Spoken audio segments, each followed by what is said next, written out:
Okay, so it is 5 o'clock. We'll get started. So everyone, today we'll have a bit of a different class, and that is mostly because Maria did something really cool recently. Maria went to talk to a few of the principals in WA of primary schools. And after her discussions, Maria got a lot of feedback on, how we should teach K. And one of the feedback that Maria got was that writing in, sorry. All right, perfect. Writing in Gate, you can get your highly marked.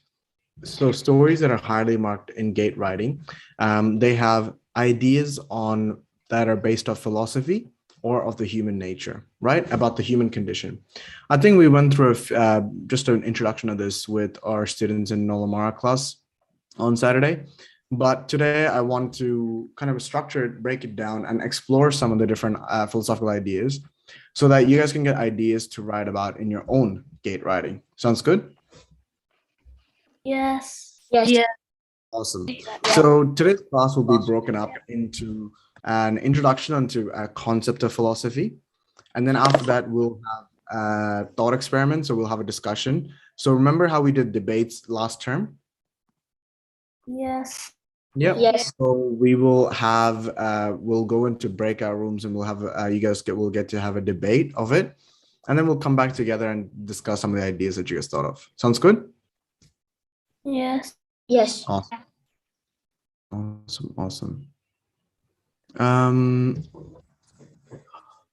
It's such a hot day, isn't it?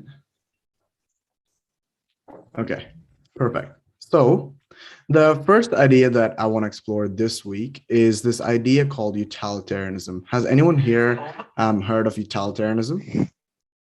No. No. How do you spell it? No. Sorry? How do you spell it?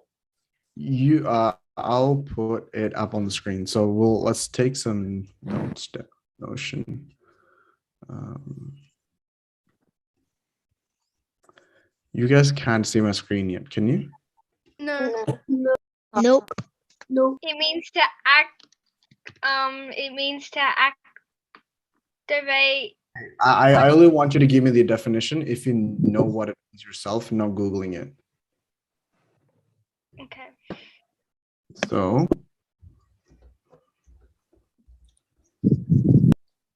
page.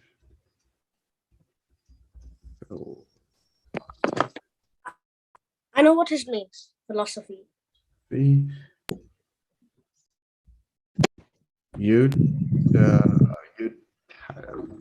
Oh my gosh. Utilitarianism.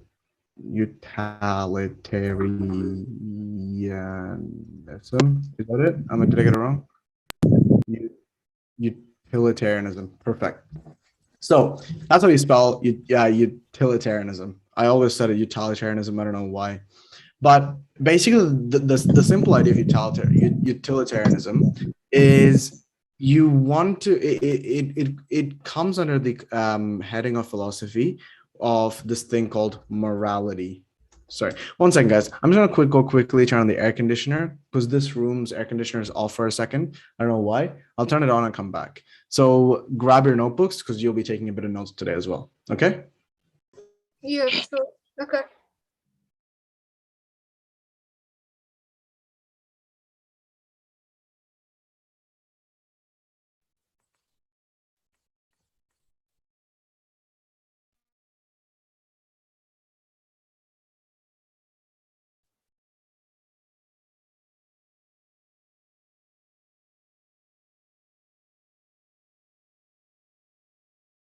Perfect. Now, does anyone know what morality is? Not quite. Okay, good. No. I love that response. Not quiet. Sounds so fancy. Morality is just the idea of how to behave correctly, right? So, for example, we all think we know how to behave as a good person, right? We know what's right and wrong. Well, we think we do. But the thing is, it's not as clear as you think it is, right? So let me give you an example. In some countries, like the Middle East, like in Saudi Arabia and things like that, alcohol is banned. But in other countries, like Australia, alcohol is legal, right? So in one country, drinking alcohol is considered a bad thing to do. In another country, it is a good thing to do, right? Another example is, let me think, something really basic. Oh, uniforms, right? Uniforms is pretty much banned in America. Like in high school and stuff, you can wear whatever you like. In Australia, you have to wear uniforms, right? In one country, that's the right way to do it. Another country, it's not the right way to do it. Another one would be in some countries. What was the example I was thinking about? Uniforms. Can anyone else think of another example where it's one thing's right in one country, in another country it's not? Guns. Sorry? Smoking in India? Guns. Perfect. Guns are illegal in Australia, but in America, it's a constitutional right. Constitutional. So basically, a constitutional right is above most other rights. So in Australia, for example, you can say you have the right to, I don't know, live in your house and things like that. But that's not, I would say, I don't think it's under the Constitution. The Constitution is the biggest law, right? It's the law that all other laws are below, right? So to change the Constitution, politicians can't change it. Only the people can change it. You have to go through a process, right, of people voting for it. So in America, guns are so important that it is a constitutional right, right? You are allowed to have guns. Yep. Beers gave me a really good example how you behave with a country flag. In America, if you burn or disrespect the country flag, I'm pretty sure you can go to jail. In other countries, it is not necessarily a big deal, right? Hadi gave me a good example of religion. So I grew up in Ireland, right? In Ireland, before a parliament starts their, like politicians start debating, they pray because it's a Catholic country. But in Australia, we don't have, a national level of religion. Gayatri gave me another good example. In Singapore, bubblegum or chewing gum is banned. In Australia, it's not banned. So as you can see, there's a huge, huge variation of morality of what is right and wrong. And to go back to Hadi's example, Hadi talked about religions, right? Different religions have different rights and wrongs, right? So philosophy or philosophers try to think about how do you find out to make a society, or how do you tell human beings to behave in a good way? How do you tell people what's right and wrong? But you can't use religion because everyone has different religions, right? So how can you try to figure out what's right and wrong from the perspective of a human being just through logic itself, right? So there's two main philosophers who, sorry, I think there's a few people with their hands up. So let me answer the questions really quickly. So Aaron. For philosophy, right? Isn't philosophy like for stories? How could you write like a story about philosophy? Yes. So Aaron, I will get to that. So we'll start off with this concept, and then we'll get to that concept of how you adapted this knowledge to writing stories. Yeah. So philosophers try to come together and try to figure out how they can, decide on what is right and wrong. So there's two philosophers called Jeremy Bentham and John Stuart Mill. So I'll put their names down. Jeremy Bentham. He came up with the idea of utilitarianism. Now, it doesn't mean that he was the first person to discover it. I think most people know about utilitarianism, right? It's just that he was the one who kind of put it in a series of logic that makes sense. So Jeremy Bentham believed that the best way to act is from a utilitarian perspective. And the utilitarian perspective is that the greatest good for the greatest number of people, right? It's essentially anything you do, it's right or it's a good thing to do if you provide the greatest good for the greatest number of people, right? So I'll give you a simple thought experiment. Well, it's not really, well, the idea is simple, but I think it's going to take you a bit of time to really break it down and try to figure out your answer, right? So I'm going to show you an image. While I open the image up, Manus, you had your hands up. What's your question? Can you repeat like the simple definition for morality? So morality is essentially, Manus, trying to figure out what is right and wrong. Thank you. You're welcome. Okay. So here is the image I want to show you guys. Okay. Oh, it's not. Yes, Manus? Okay. Here's an image that I want to show you guys. This dude here, let's just say, is you. So I'm going to pick on Hadia today, right? This is Hadia right here. Now, Hadia is watching this train come down at, at the Murdoch station, right? Now, as Hadia is watching this train come down from Murdoch station, she realizes that for some reason, Melvin is this evil, I don't know, psychopath, and Melvin decided to kidnap 6 people. And what Melvin does is he puts one person on one of the tracks, and he puts the other 5 people on a different set of tracks, right? And Melvin gives Hadia a button, right? Currently, the train is traveling in the direction that's going to kill 5 of the people. But Hadia can press a button, and the train will switch tracks and go kill the other person where only one person will die. So now Hadia, or everyone in this class right now, has a decision. Should you press the button? Should you press the button and only one person dies? Or should you not press the button, but 5 people will die? So I'll give you guys 5 minutes of silence to think about this and put down your answer, or if you, any of your thoughts in the chat. So don't unmute yourself, just put it in the chat. If you have a question, if you want to raise your hands, put it in the chat as well. Okay? I'll give you guys a few minutes to think. And when you give me your answer, when you say, for example, press it or don't press it, give them the answer. Yeah, sorry, give us some like reasoning behind it. So one person said it's a loop, but like imagine that's not a loop. I don't know, it's a stupid drawing. I don't know why they put a loop.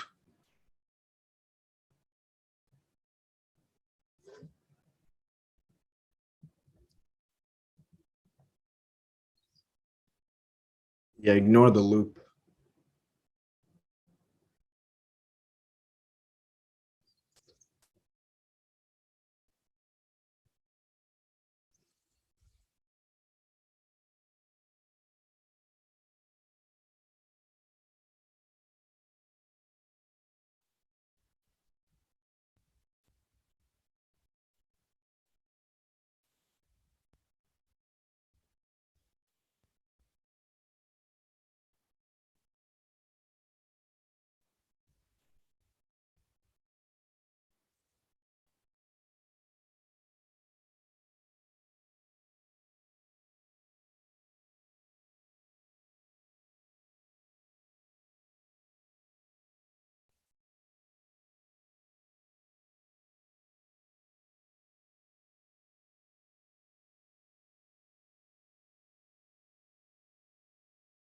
Okay, really interesting set of answers.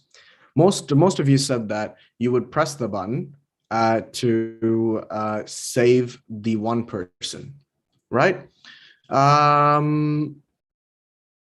I'm going to change the question up, and I will ask. And now, wait, press the button. Why you don't? You kill if I use it. Okay, I'm going to change the question up. Now, you're still at the station, but turns out what happened is Melvin is still this evil, I don't know, genius monster or whatever. 1 second.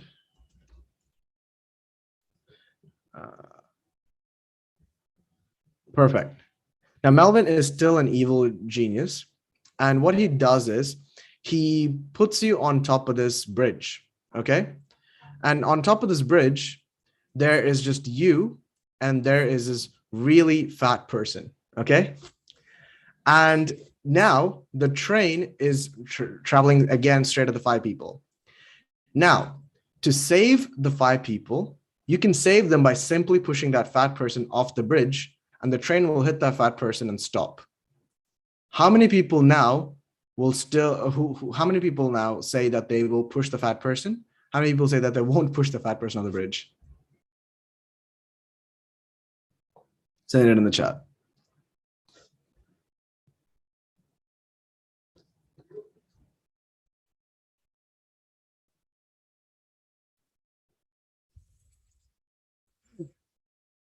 Okay, so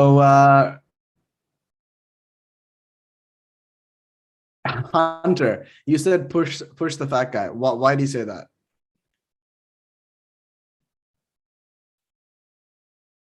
Hunter, you can unmute.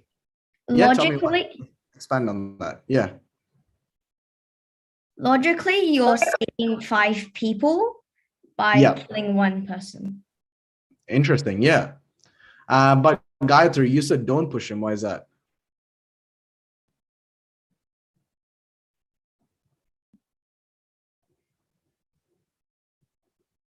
Gayatri? No. Hello, Gayatri. Can you hear us? It was my fault. I was actually I accidentally typed that because I didn't think of it first, but then yeah. Sorry. So what? So you wouldn't push it? I would push him because then the train would stop by how much he weighs, and that would save the 5 people. Okay.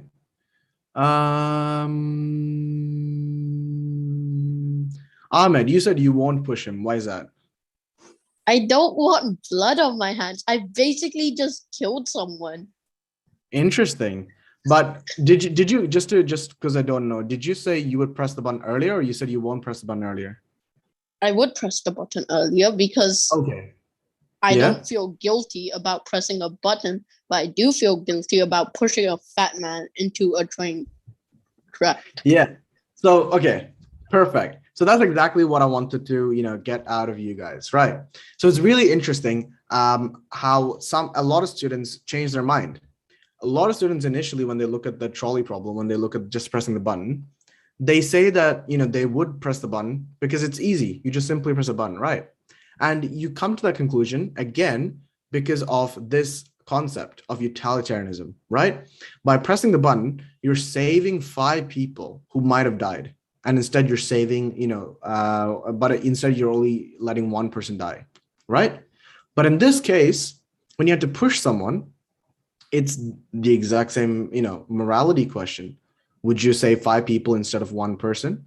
But a lot of people are more reluctant, right? That's, it's interesting why people think that way. Yeah. Anyone? Sorry, someone has something to say? Yeah. A few people have their hands up. Let me see who they are. Nishad, what's up? Maybe I thought that they could push the fat man at the right time on the train before the train hits them. That could stop the train and save the man. No. Like that person will die. Arti? Okay.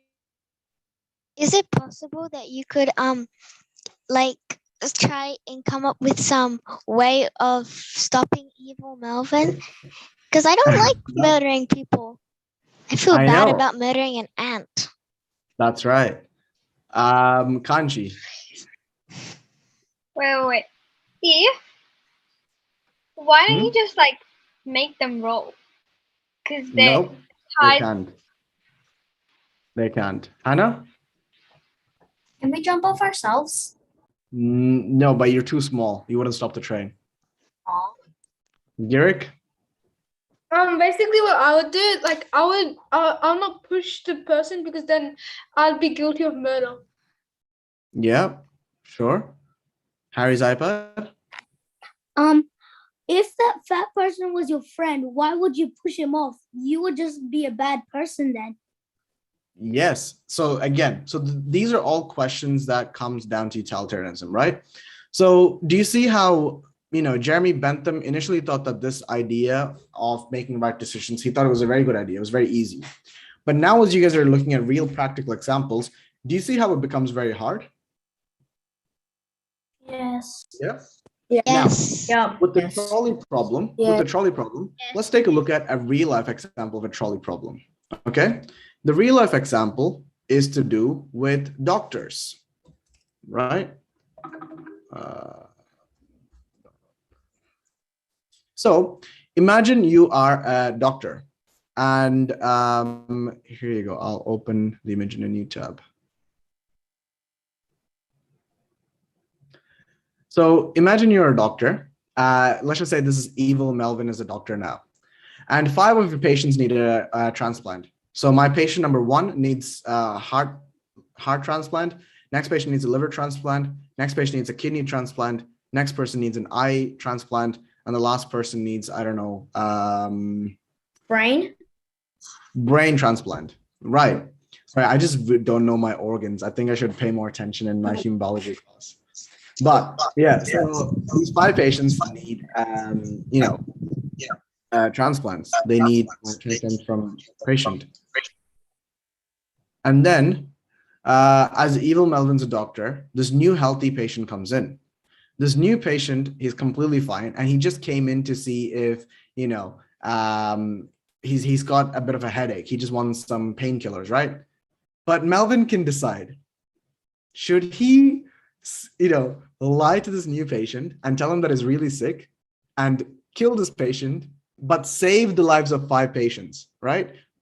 Or should he let the 5 patients die? So I want you to think about this for a few minutes and put your answers in the chat. Put your hands up if you have any questions about the situation. Yes, Aaron. Couldn't you transplant one of each organ? So, like from first person, you transplant one of the good organs to the second, and the second transplant to the third. Then, but you only have 1 heart, Aaron. Oh yeah. Malishi?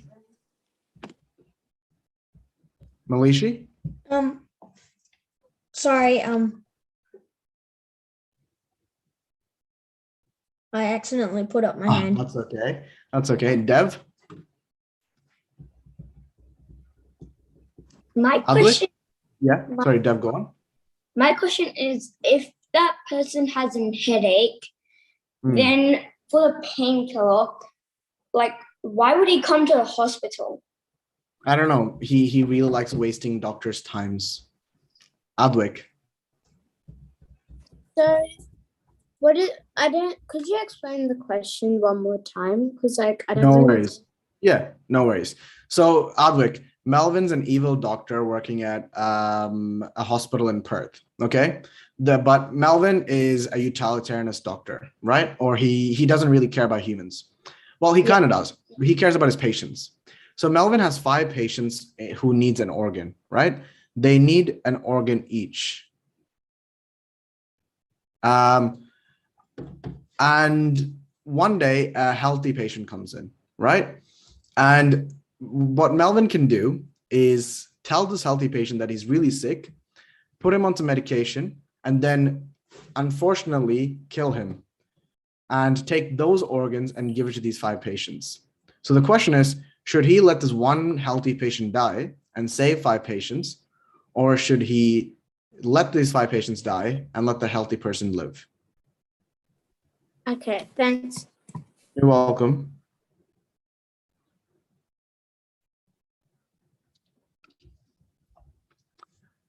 Braj? So he should not kill the man because he has a headache and he's innocent. Why should Melvin kill him? Yeah, because he gets to save 5 patients. But look, if that innocent man dies, no one knows what he can do. Like he can do the work of 5 people. Yeah. All So right. that- So how about this? Let me change it up a bit. So let's just say now that these 5 patients, they are all they're all scientists who are working to save cancer, and they all got sick because one of the medication that they're trying to invent to cure cancer, they got radiation from it and they got sick. And this one healthy person is actually a prisoner who's killed, I don't know, 10 different people before. Now, does that change your mind? yes. So I'm opening that up to everyone. Now, does it change your mind? No. No. Yes. No. Yes. Send it all in the chat. Yes. Send it all in the chat. Yes. Yes. Send it all in the chat.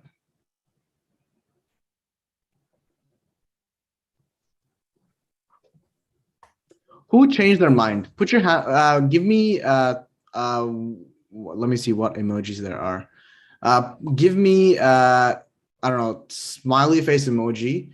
If you change your mind, that you would like you first said that you wouldn't kill the person, but now you said you will. You're happy to kill the person. So let's take a look. Aiden,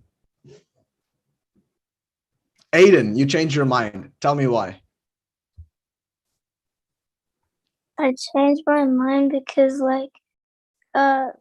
he's like a prisoner and like a bad person. So like even if he lives, he might kill like more people and stuff. But if he dies, like the scientists can save like many other people, like way more people. Yeah. Interesting. But so you changed their mind and you said that this prisoner's life is not worth the same before because he's a bad person.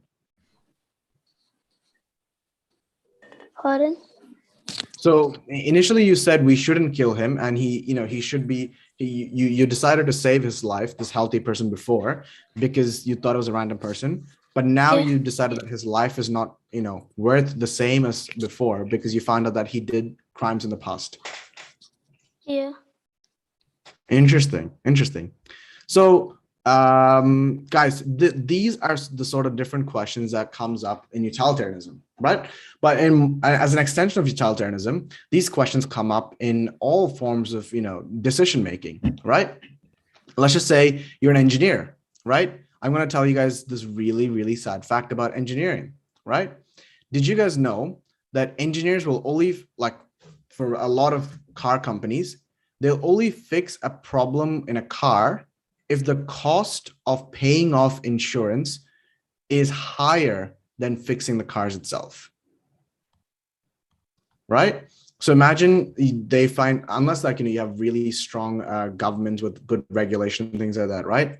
Let's just say right now there's this huge issue with like a lot of cars with airbag defects. So a lot of car companies in the past, right? If they had a defect like that, they wouldn't recall the cars and fix it because let's just say it cost them $5 million, right? So let's just say it cost them. Please stop drawing on the screen. If you guys continue drawing that, so Nishad and the other person who draw the blue line, I will kick you out of the class. All right. And Ryan just now, please stop drawing on the screen. No, I didn't mean to. Okay. So let's just say it costs $5 million to fix the car, but only $2 million in fines. Car companies won't fix the car, right? It's cheaper just to pay off the fines. Same thing happens with banks, right? A lot of banks, because I'm studying finance, right? There's so many cases where big banks will screw over and do really, really like illegal things to their customers, right? And steal money from them.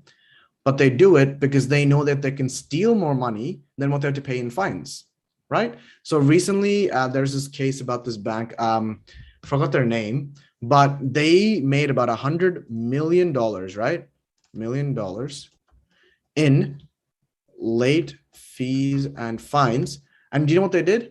They fined people who were dead already. right? People who passed away and left their bank account frozen, or people who just didn't use that bank anymore, they kept finding them, right? Well, and the other things they did was they made bank accounts for people who didn't need bank accounts. So they made a lot of money just from these fines, things like that, which is completely illegal. But they only had to pay about $10 million of fines. So they made $90 million of profit from being evil.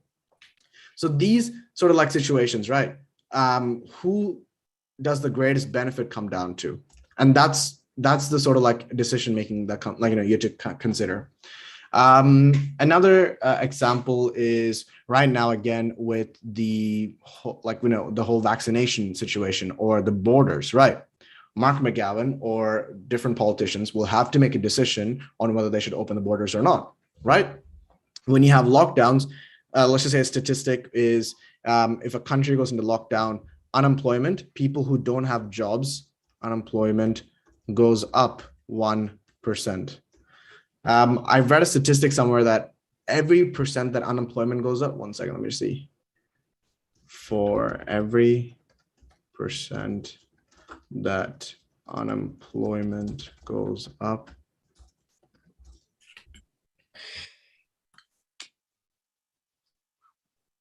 yeah, so here's the statistic. For every 1% that unemployment goes up,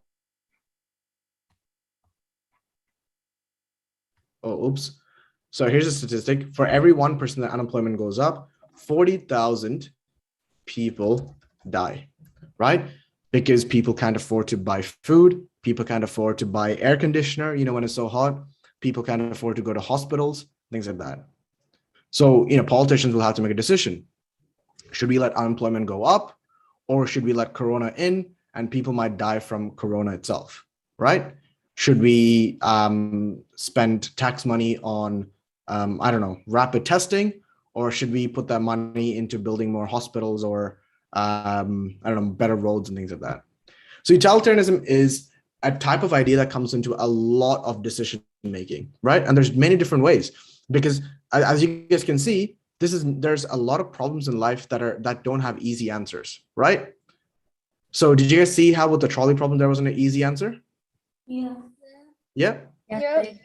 And the same thing happens, for example, in real life. So recently, did you guys see in the news about how the American troops and like the Australian troops left Afghanistan? Yes. Recent. That happened literally a month ago. So basically for the past, 10 years or so, America had a war in Afghanistan against this terrorist organization called the Taliban, right?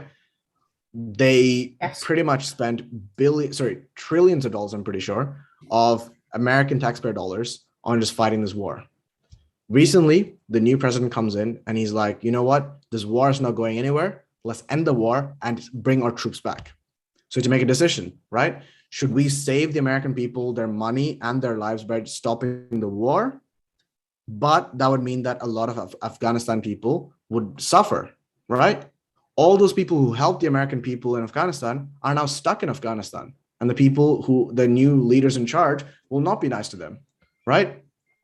Should you continue spending thousands of dollars but do nothing, or leave the country and let those people in peace? But are they in peace? No, they're being attacked. So do you guys understand how in life there's a lot of complex decisions that you'll have to end up making?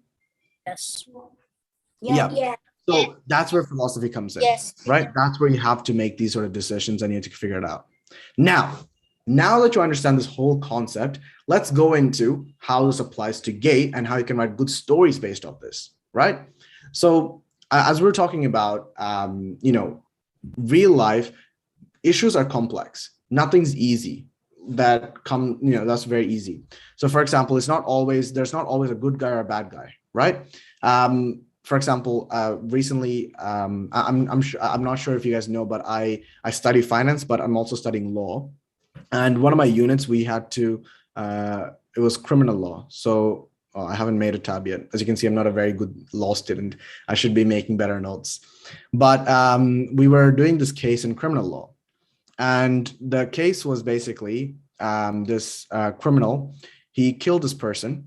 And a judge sentenced him to 5 years in prison. Okay, so one man, murderer got 5 years in prison. But this person could get a maximum of 20 years in prison, right? But the first judge who saw the case, he said that the 20 years is too harsh because this man came from a really, horrible childhood. His dad was alcoholic. His parents were, drug addicts. This person didn't get a good childhood, right? So the judge said, because of those background facts, this person should not get the full 20 years of prison, but only 5 years of prison. But then a few the state lawyers, the prosecutors, decided that 5 years is too lenient because he still committed murder. Doesn't matter, whether you came from a bad background or good background. It's still not fair for the victims, and it's still not fair for people who commit crime. You have to give them harsh punishment. So they went to court and they fought for it, and the man got new sentence of 7 years in prison, right? So here's the question. Do you think that both those sentences, do you think that's fair? Do you think just because he had a bad childhood, he should only get 7 years? Or do you think because he had a bad childhood, he doesn't know what's good, right, and wrong? And because he doesn't know what's right and wrong, and because he doesn't have, he didn't live up in a good environment, do you think he deserves 20 years in prison? Maybe he doesn't, he didn't develop the right skills. So once you understand that problems in real life are not as easy as this, we can start to write stories with that sort of mindset, right? Because stories that challenge these sort of problems tend to score much higher, as I mentioned. Can anyone think of a story or a movie or, I don't know, a book you read that has utilitarian ideas in it? So put your hand up or send it in the chat. I have one. Who's I? Dev. Him. Okay, Dev. Yeah, Dev, what's up? Which movie or story has utilitarian ideas? I just watched the recent movie 420 IPC. Okay. Think of something that's, but tell me the story. So technically there was this person who lived undercover, and he was like a multi-billionaire, and then he actually like stole checks and wrote it, and he's like, why would he do it if he did that? And then like and it actually showed what he did. So, and then he told his wife the whole story, and then they're like, wait, you're a multi-billionaire, then why did you do it? And then the other person who was protecting the person who didn't steal it, they were like, okay, just leave this case. We figured out who it is. But it wasn't as easy because the CBI couldn't do anything because they just paid him. Okay. Garrick, you said Titanic, right? Stephen? Stephen, which movie or story do you guys think of? Can you think of with utilitarian ideas? Well, in Titanic, right? Sorry, Stephen.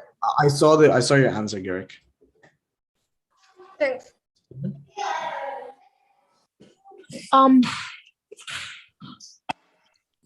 For mine, in Percy Jackson, it talks about it was like there was in a book of Percy Jackson called House of Hades, and in that they Percy left a bunch of people who helped him alone,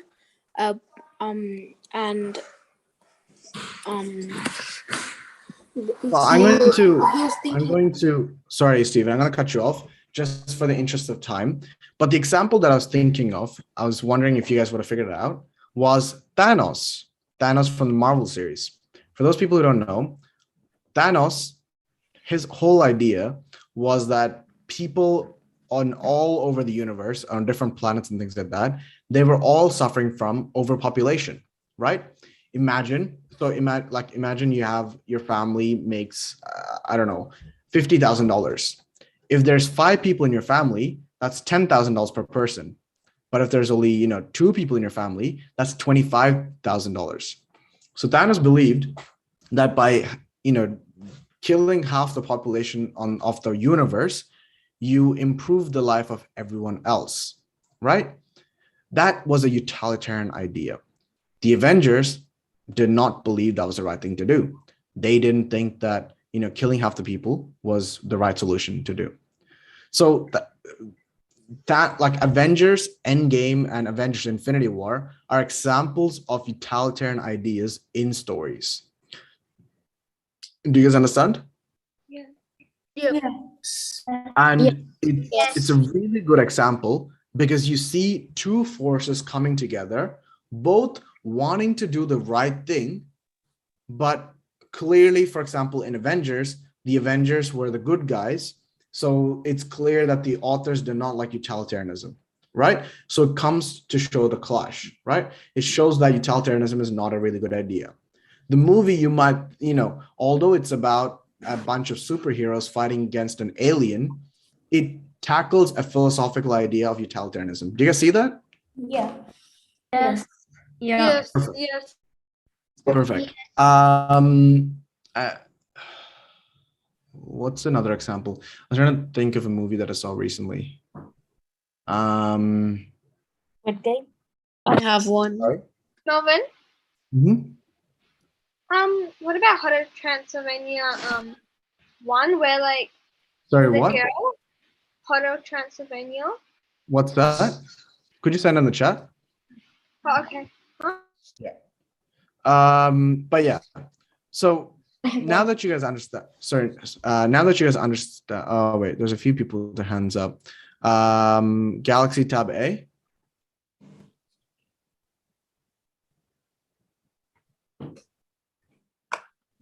Ahmed? I thought Robin Hood was a good one. Okay. To steal from the rich and give it to the poor. Yeah, Robin Hood is a great example of utilitarianism, right? So how many people here think stealing is good? Hopefully no one here thinks stealing is good. But Robin Hood, he was this person called a vigilante who stole from the few rich people and gave it to the many poor people. So that's a great example of an author saying utilitarianism is good. Take from the few rich people and give it to the many people, right? The greatest good for the greatest number of people. So in that story, utilitarianism is a good hero, while in Infinity War, it's a villain who believes in utilitarianism. Aaron. Is Jai Beam like a utilitarianism story? No. So that's just a movie about a lawyer fighting a case against, I would say,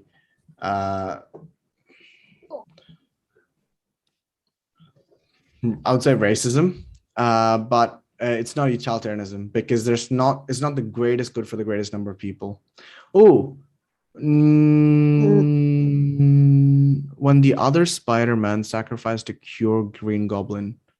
When the other Spider-Man sacrificed. Oh, great example. So, well, actually, I don't think I wouldn't say that's right. That's a spoiler, Melvin. Yeah, I was just reading the thing. Okay.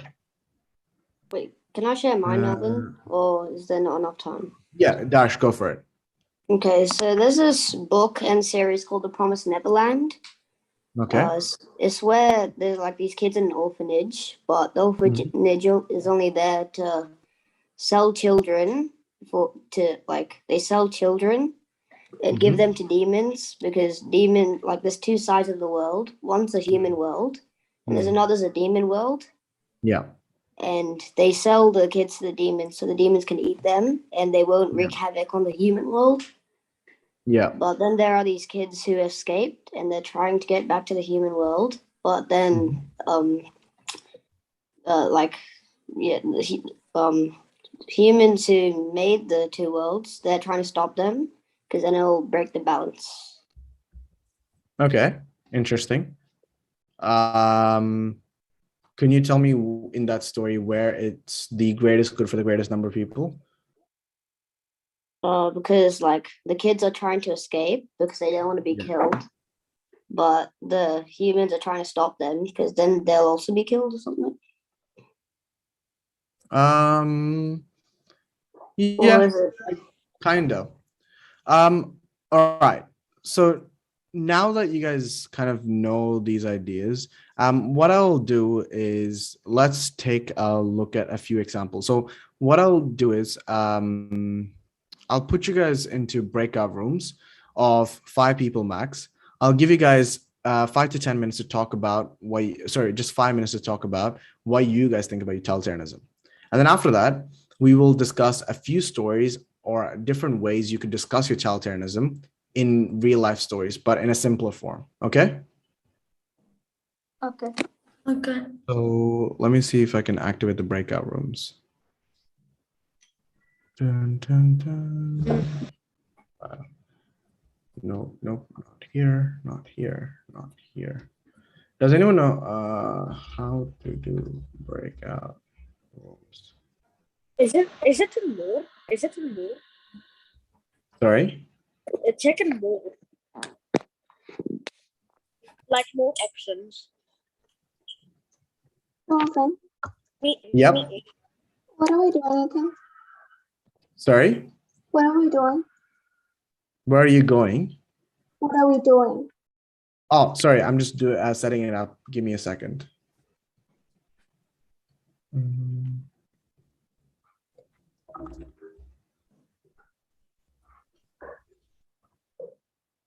Melvin, I can tell you how to do it.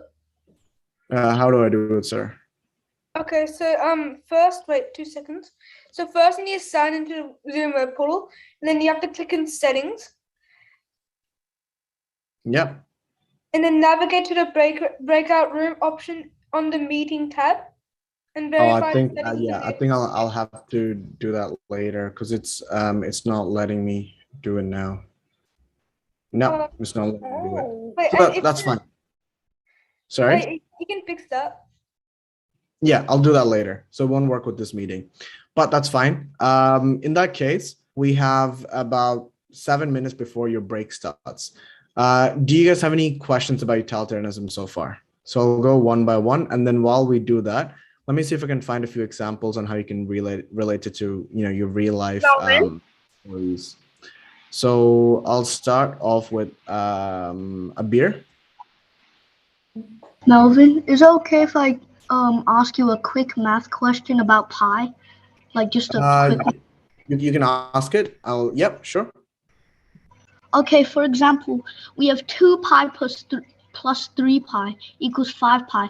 Do we have to calculate pi, or we could just leave it as 5 pi? Because in Khan Academy, they just leave it as, for example, 5 pi, and they don't really calculate it. So do we have to calculate? So it's fine if you leave it as 5 pi. It depends on the question. So for example, the question asks you to give your answer in number form. I guess you'll have to give it in numbers. So you might do 5 times 3.14. But a lot of times, especially when you get high school math, you just leave it as 5 pi. Okay, but what about in the gate test? It again really depends. So for example, I think in mock exam 1 there's a question where you leave your answer in pi form, so that was fine, but other questions you were asked to find the answer, like the answers were given in full numbers, so you'd have to multiply it out. I'm just gonna find it on the full numbers to be on the safe side. Yeah, so it really depends on the answer. So if you look at the options A, B, C, D, if there's no pi in the answers, then you'll have to find the full numbers. If there is pi, then you don't have to find full numbers. Okay? Okay. Yeah. Karina? Going back to the Promise Neverland, what they try to do is they try to save the orphanage as the mother, which takes care of all the children, pumps them up with lots of heavy food and sweet food, and then she hands them over to the demons. So then the 3 kids escape, and they try to save the kids because those 3 are the eldest, and they're only 12. Yeah. And they just feel really sad that they're all leaving because they're all best friends. So they try to save the mother. Well, no, they try to kill the mother, but they fail. So they just try to... Sorry, bring it back to the idea of utilitarianism. Can you relate it together to that? The mother is working with the demons, the mother that takes care of all of them. So those 3 are trying to save all of them, while trying to kill one person. Right. Perfect. So they're trying to provide the greatest good for the greatest number of people, but by only killing one person. But at the same time, as you know, even killing one person is wrong, right? Exactly. Good. That's a great example. Hunter, your question. What is pi in numbers? Oh, so essentially, the question he was trying to ask was, let's just say a circle, its radius is 2. And the question is, what is the area of the circle? You can leave the answer as 4 pi, or you can do 4 times 3, which is 12. Do you get it? Yeah. Perfect. Shri. Shri? In Squid Game, is Squid Game like utilitarianism? No, it's not actually. So in Squid Game, only one person gets all the reward. So do you see how that's not the greatest good for the greatest number of people? Oh. It's only for one person, right? Devansh.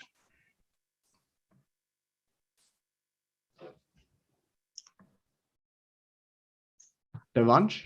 Oh, so coming back to the pi question, isn't pi 3.14? Yes, it is.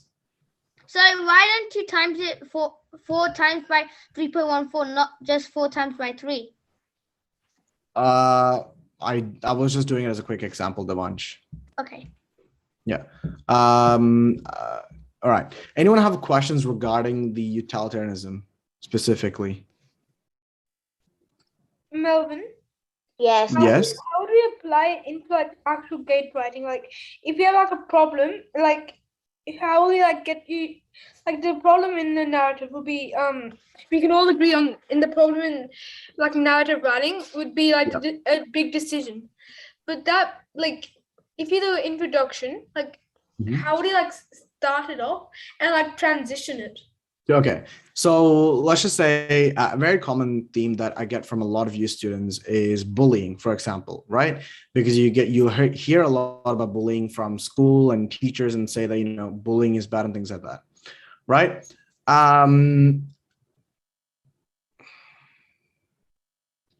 Here's a hard utilitarian problem.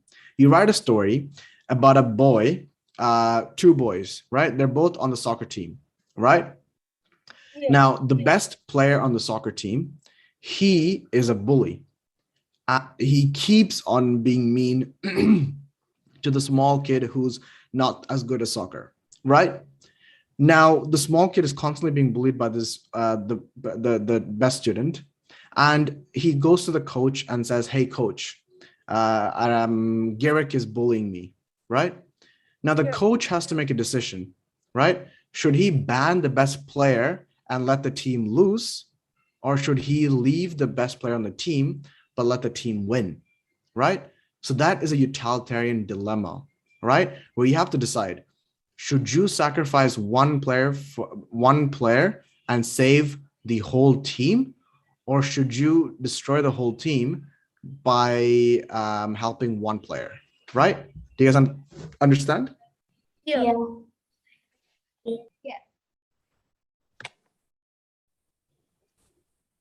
Melvin. Yeah. Yeah. Hello. Hello. Yeah. Jaden. Is the answers for mock exam 2 out? No, it's not, sir. Aaron? Wait, please, guys, for the Aaron, I'll let you ask your question. But for the rest of the people with their hands up, please make sure your questions are about the topic at hand first. Go on, Aaron. For utilitarianism. Yeah, utilitarianism. Say if you write a story about it, but the reader is on the opposite side, would you lose marks? No. So that's what I want you to think about, guys. So I don't want you to write a story literally about utilitarianism, but I want you to understand the concept of it, right? Is there anyone here who can explain me the concept of it? Could you show me the smiley face emoji? Like in simple forms, explain. Actually, you know what? Can I see people with the smiley face emoji if you don't understand what utilitarianism is. If you don't understand what it is.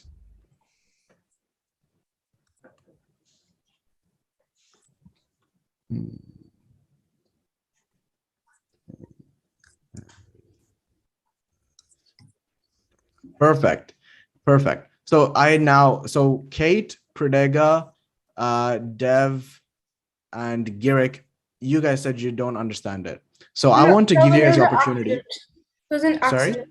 It was an Okay. accident. Okay. Yeah. So the people who don't understand it, I want to give you guys the opportunity now to ask me questions about it, to understand it better. Melvin, Yep. I just don't understand it in general. Okay. So did you join late or did you come from the start? I joined a bit late. Okay, that's fine. So as you can see here, Pradega, basically utilitarianism. So to kind of like summarize everything for everyone, right? Good question, by the way, is philosophy. One branch of philosophy is the idea of morality, right? And morality tries to find out what is right and wrong. It helps answer the question on what is good behavior and bad behavior, right? So for example, everyone here knows that killing is wrong, but Nishad, please stop drawing on the screen. Nishad?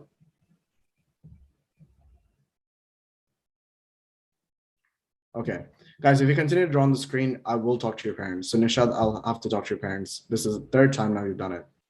So everyone here, for example, knows that war is wrong, right? Going to kill people is wrong.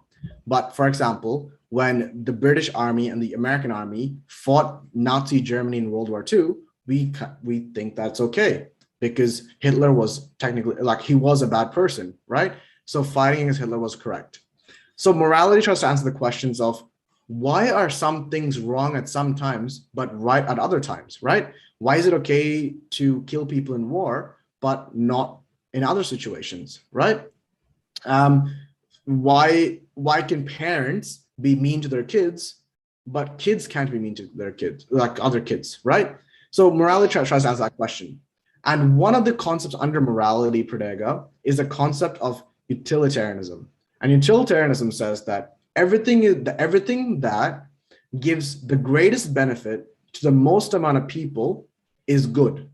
So for example, if you want to let one kid be bullied so that the entire team can win, then that's a good thing to do.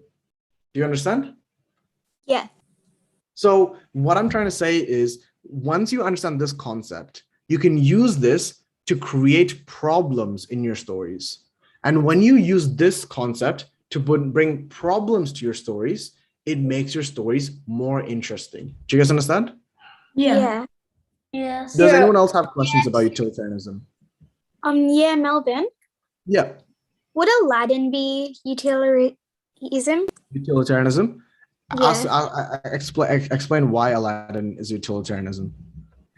Because you know the bad guy, Jafar? Yeah. He wants to get the lamp to do something bad, but then Aladdin uses it for good reasons. So I would say you can say it's utilitarianist when Aladdin stops, like does he kill Jafar? No. What does he do to Jafar? He turns him into a genie, then throws him into the caves of wonder. Okay, and then he saves the actual genie, right? Yeah. So for example, trapping someone and putting them in a prison, trapping someone and essentially putting them in a cave, we all know that's not exactly the right thing to do. But in this situation, when you do it, you're saving a lot more people, right? We do the same thing with prison. We put bad people in prison so that the majority of the population can live in peace. Do you guys understand? Yeah. Yeah. So, yep. Any other questions, guys? No. Anyone else? Please, I love these questions. Yeah? You know the message in the chat I sent you, would that be would that be about utility? That thingy? Oh, perfect. I just saw it now. Sorry, Kanchi. So you're talking about Hotel Transylvania, right? Yeah. Wants to explore the world and says how she can find someone her age, but her father says no because it's dangerous for her thermal. Not really. Not really. Melvin, Yeah. wouldn't it kind of be because the father is trapping the daughter so that he can save all the other monsters from being like, Oh, is that what happens? yeah. Oh, sorry, I misread what you read, Kanchi. Then Kanchi's right. So Kanchi said that Hotel Transylvania, that father had a utilitarian dilemma where he could let his daughter go out and be happy, but it could put his entire kingdom in risk, or he could, sacrifice his happiness of his daughter, but save the entire kingdom. Do you guys understand? Yeah. Perfect. So now that you guys know this, the biggest takeaway I want you to go is, so the next few weeks, we will go through different philosophical ideas. So today we went through utilitarianism. Next week we'll go through another concept, another concept, and another concept. And the thing is, I want you guys to get, understand and get familiar with these concepts. And by doing that, see how you can apply them to create problems in your stories. Do you guys understand? Yes. Yeah. Yes. Instead of having simply just a good guy and a bad guy, we want to create stories where the good guy is not necessarily a really, really good guy, or the bad guy is not really that bad of a guy, right? Have you guys, again, sorry, I just keep bringing up Avengers as examples. So in Avengers, have you guys seen Captain America, the Winter Soldier? Yeah. No. So I don't think it's Captain America, the Winter Soldier. No. I don't know, sorry, I don't know which one Civil it is. War. Sorry, perfect. Civil War. So in Civil War, the storyline basically is, right? In the previous story, by the way, correct me if I'm wrong. My brain might completely mess it up. But this whole this little country got destroyed by the Avengers, and one of the person from that country, his wife and kid died because of the Avengers. So he decided to destroy the Avengers because he felt that the Avengers are too powerful and evil, right? So he comes back to get revenge. He's a bad guy because he's getting revenge. But at the same time, you feel bad for him, right? His daughter and wife got murdered because of the Avengers, right? At the same time, the characters of Tony Stark and Captain America, they seem like good people. But because of them, hundreds of people die, right? So who are good people and who are bad people? So by having stories where the problems are not clear cut, where the characters are not exactly good or bad, makes your story more interesting. Any questions? Yes. Go on. Would Yep. Spider-Man No Way Home at the end have utilitarianism? Yes, I really agree with that one. So Spider-Man or Peter Parker in End of No Way Home decides that if everyone doesn't remember him, it may be sad for him, but it saves everyone around him, right? He's willing to sacrifice his own happiness so that the rest of the people will be happy. But at the same time, you feel bad for him. Do you understand? Yes. Any other questions? Yes. Yes. Any other questions? No. Melvin. Yeah. Mm-hmm. Yeah. Yes. Okay, perfect. So I'm going to end my lesson there now. And I will pass it on. Yeah. One question. Yeah. You know how you said that you're the evil doctor? Mm-hmm. If you Sorry.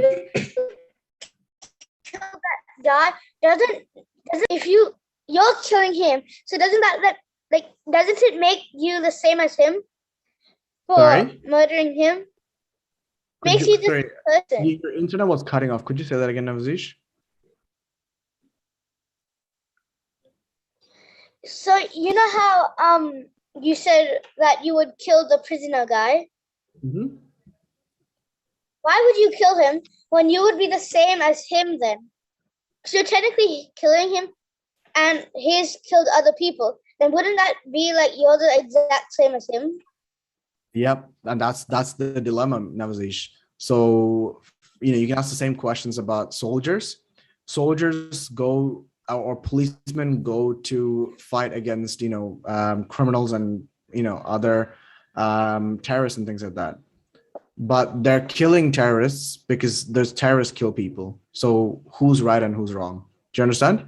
So those are the types of problems that we try to answer in philosophy. Maria, do you have anything else to add about today's topic? In terms of, I know that you had 2 questions about how to implement philosophy in like your narratives, right? And I think you brought up a really good point about, you guys using it in your conflicts and incorporating it into conflicts and resolutions because it makes it more realistic.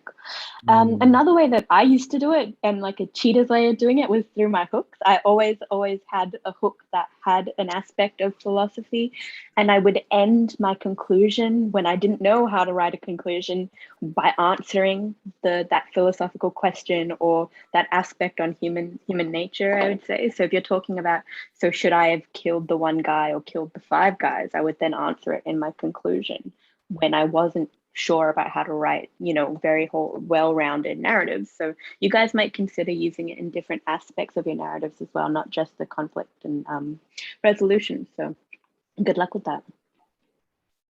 Awesome. Thanks, Maria. No problem. I'll pass it on to you now and you can get started. So unfortunately, guys, we went a bit over time, so there's no break. We'll jump straight into comprehension. Okay, sick. Hi, guys. Hi. Hi. Hello.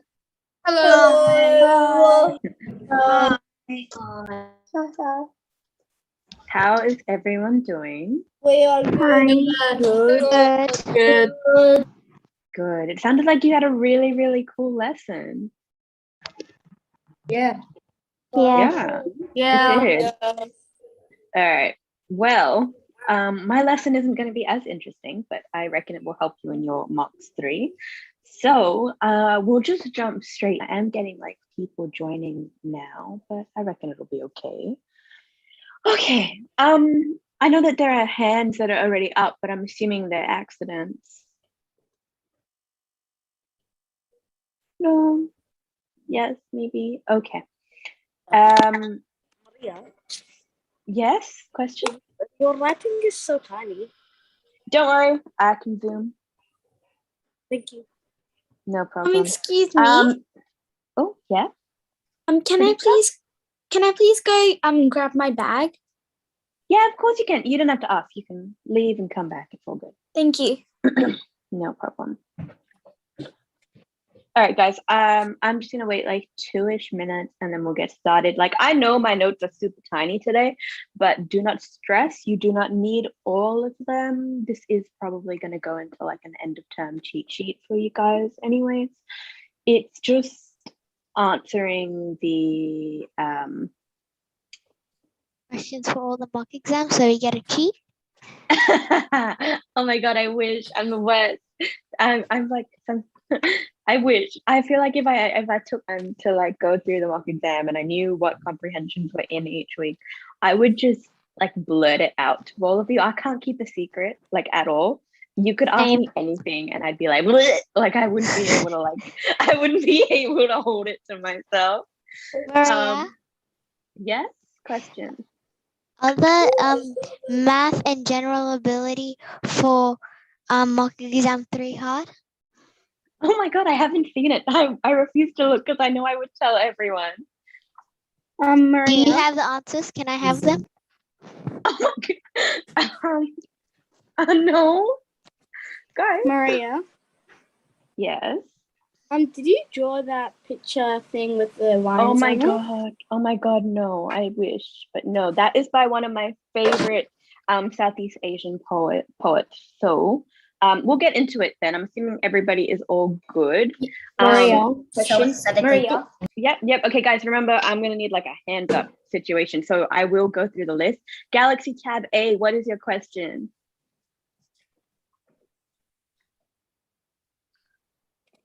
Nope. Mitab? What's the total points you can get for writing in gate? Total point, isn't it out of 100? I'm pretty sure it's unlimited. It's unlimited? No. So I could surely get not. 2,000? All right, guys. I think, yeah, look, I think you're marked on someone's okay. Well, guys, don't scream the suggestions out. Someone said it's out of 400, but I think that's for each because you have 4 sections, it's 100 per section. So just look at it like 100, but it doesn't really affect you in terms of how you choose to study at all. Yes, thank you to Abir who has agreed with me. It is 100. Yes. Okay. Anyways, next one is Guppy question. No, Guppy, I'm not telling you the maths if that's what your question is. No, can we go through some reading comprehension? Some reading comprehension. Yes.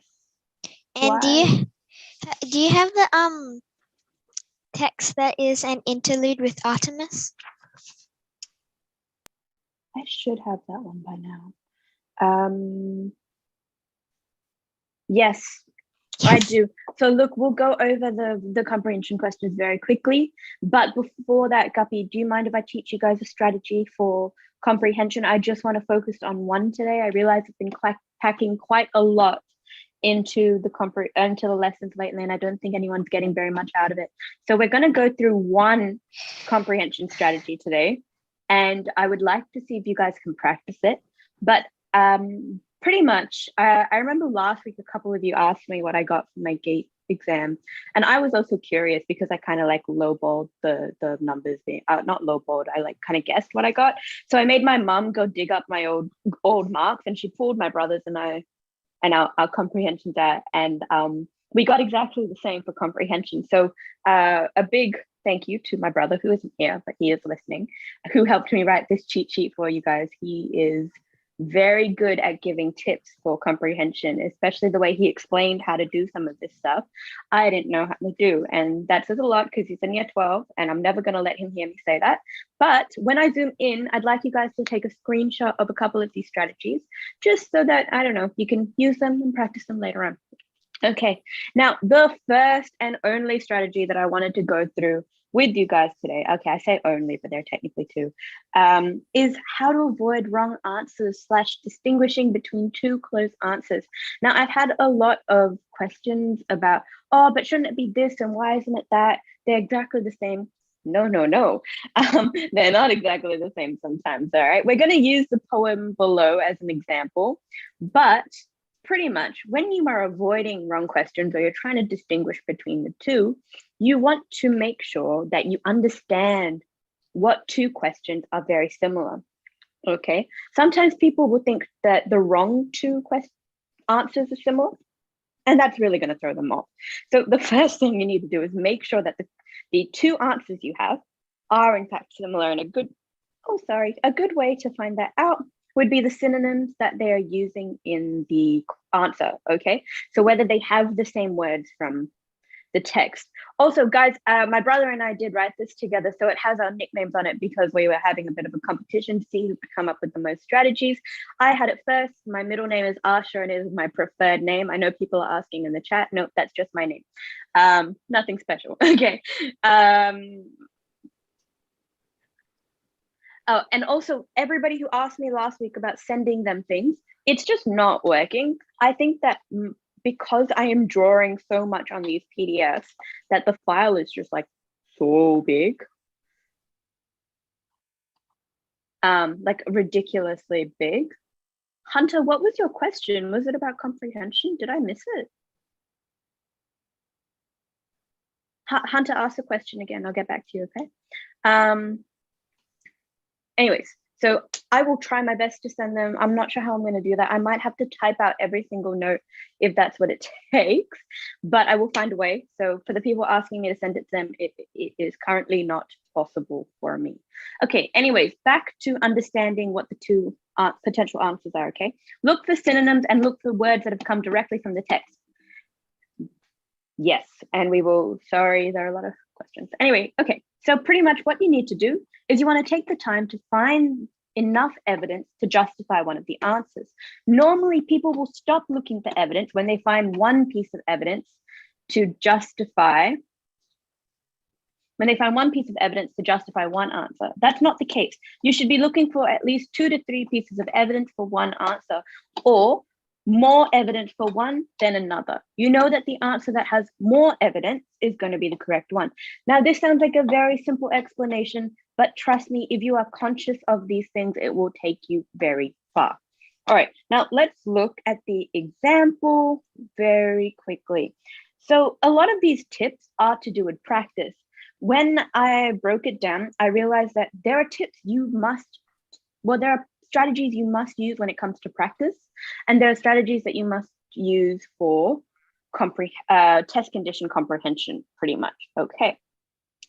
So, Hunter, I will get back to you on that because that is kind of unrelated to the topic right now, but I'll do it at the end.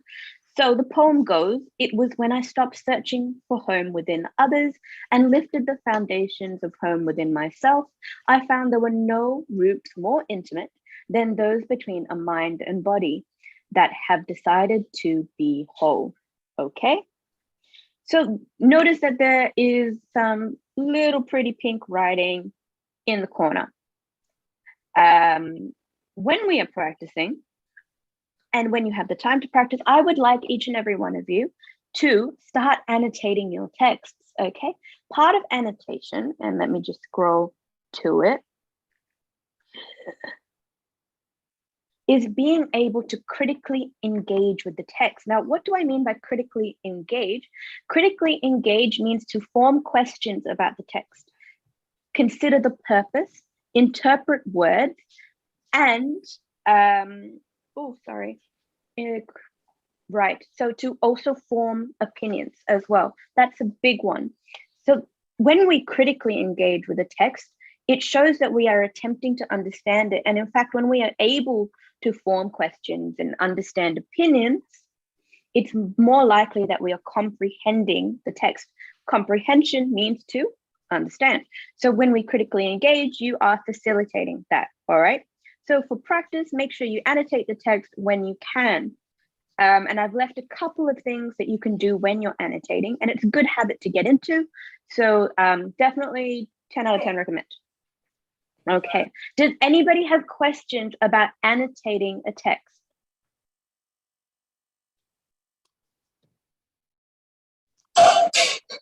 Whoa. Sorry, let me just mute everyone really quick. Advik, question? Like, what is? Could you explain like the definition of annotate? Oh yes, so sorry. So annotate pretty much means just to write. When we annotate, it's like making notes. So wherever text, you just write a little note next to it. So what would you write? So would you read the questions first and then read the text and then write little notes where the questions would be? So good question, because this brings me to another point. The point being that I was always asked which way you should do it. Should you read the questions, then read the text, or read the text, then answer the questions? There is no proven way of which way works better. You can do it either way, but pretty much what you want to do when you're note taking, right? So if you look here, let me find a decent color. When you look here, what I want to do is I want to consider certain things. So the first thing I would do is I would circle it. I'd want to know, why does she start with a lowercase rather than a capital? Does anybody know why she would start with a lowercase rather than a capital? These are the kind of questions we want to ask because they force us to understand more about the text, Advik. Does that make sense? It could be anything really that you make a note of. If you take notes of things that aren't really necessary, wouldn't that buy a lot of time? Oh, so Advik, this annotation skill only works with practice. It gets your brain into looking at the areas where you must focus when you are comprehending it in a test situation. Yeah. Maria? Kanchi, come on, man, hands up. Kanchi, question. You know, like for reading comprehension, should you like read the text first then answer the questions, or like skim read it? So sorry, just like I told Advik, there's no correct way of whether you read the questions first and answer the text. But the next strategy, and if you guys are taking notes, I would appreciate that a lot. So with the notes, what I would like you to pretty much write down is that you should take the time to read the text slowly. I am not a believer in skim reading. I think that skim reading affects your marks like drastically. Like it's a very bad strategy to have. The last comprehension that I ever did, so I'm not speaking from just GATE experience. I actually had to do reading comprehension in year 12. That was the last time I did it when I was sitting my law entry exams called the LSATs, and we had to do 3 sections, kind of like GATE, except 3 sections, and thank God there was no maths. Okay, so we had to do, well, a little bit. We had to do quantitative, we had to do analytical, and we had to do logical. Logical, analytical, and reading comprehension, sorry. In my reading comprehension strategy, we got these gigantic texts, okay? And they put them into like size 10 font, which was hard enough. You all know I'm blind. So when we read slowly, it helps us to comprehend because we are telling ourselves that we need to absorb every single word. Now, that's also directly related to how we approach a text. Not to brag, but I think I give you guys pretty interesting texts to read, okay? I don't think that the texts I pick are overly boring. There have been some where people have been like, I'm not too interested in that. Well, too bad. In GATE, you're not going to get the luxury of having a text that is interesting or that I would consider interesting anyways. What we want to do in the first 5 seconds after you read the title, whether it says, should mandatory vaccines be a thing? Should poets be encouraged to continue writing when there's no career opportunities, la da da da da. If that topic does bore you in the first 5 seconds, I want you to change your headspace. I want you to go, absolutely not. This is going to be interesting. And I'm going to be able to tell somebody about it. If we can change the way we approach text, it's more likely you are going to retain it. Now, I say that speaking from experience because whenever I read I'll start with maths, whenever I read with like one of those wordy, like, you know, they make it look like very Englishy, but then you have to do maths kind of questions. It's like a lot of words in it. I would switch off instantly because I just went maths, gross, disgusting. But when I thought about it, I was like, hey, maybe I should find out why he has 27 apples and why he's trying to give away 26 of them. Because I changed the mindset, I was able to absorb more of what I was reading. Okay, now that's like a proven thing. I'm not just saying this out of experience. Changing your mindset when you approach comprehension questions, making yourself believe that it will be interesting, that is going to change your retention rate. Okay, does anybody have questions? Oh my God, so many questions about retention rate. I'm just going to go through the questions very quickly. Galaxy Tab A. Question about retaining information and changing your mindset when approaching the question, annotating, etc.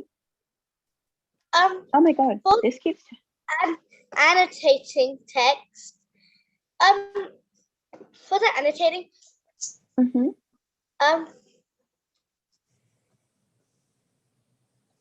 what would you normally write on like the side for annotating? For right, so that's written on the side there. 2 seconds. Can you see that? Yeah. So one of them says underline unknown words, but here, the critically engaged part, it says to form opinions, agree. Sorry, guys. Form opinions, agree or disagree with things, make or form questions as well, and make note of any interesting features. that is how I tend to critically engage. It is not the foolproof way or anything like that. It's just how I choose to comprehend it. And everyone has very different comprehension, engaging critically skills. It's just based on how you are choosing to read each line, Galaxy Tab A. Okay. Okay. Thank you. All right, no problem. Back to the list. Neelam, question about the, I think 3 strategies I've gone through now. It's not really about it, but can you go back to the number 1? Sorry, what was that, Neelam? You kind of cut out. Can you go to number 1 cheat sheet? Neelam, any kind of, do you need me to zoom? Because if it's any kind of zooming, I'll do that later. Okay. All right, Joshua C. Question about any of the strategies I've gone through. For the poem, I think it starts with doesn't start with a capital letter because it's in it starts in the middle of a sentence.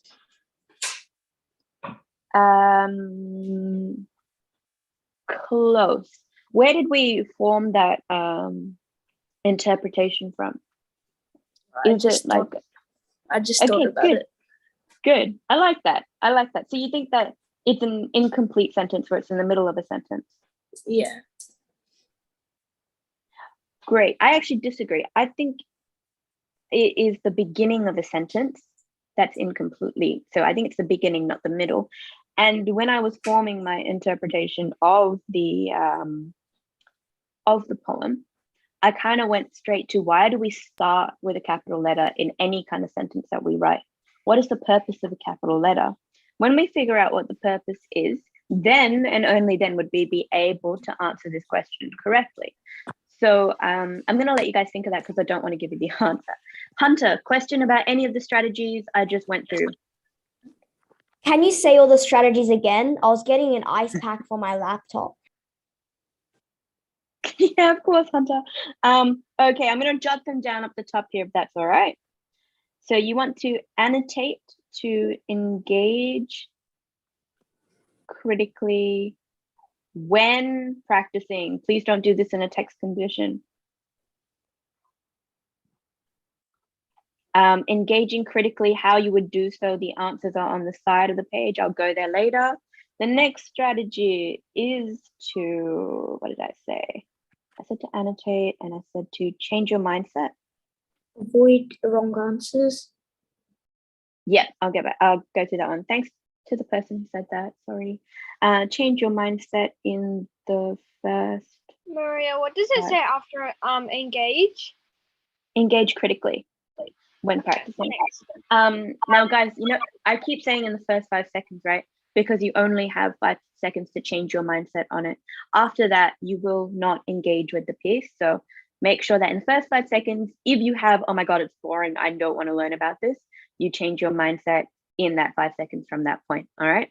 Now, the third strategy was up here, and I'm not going to write it down because it is just there. Okay, moving on.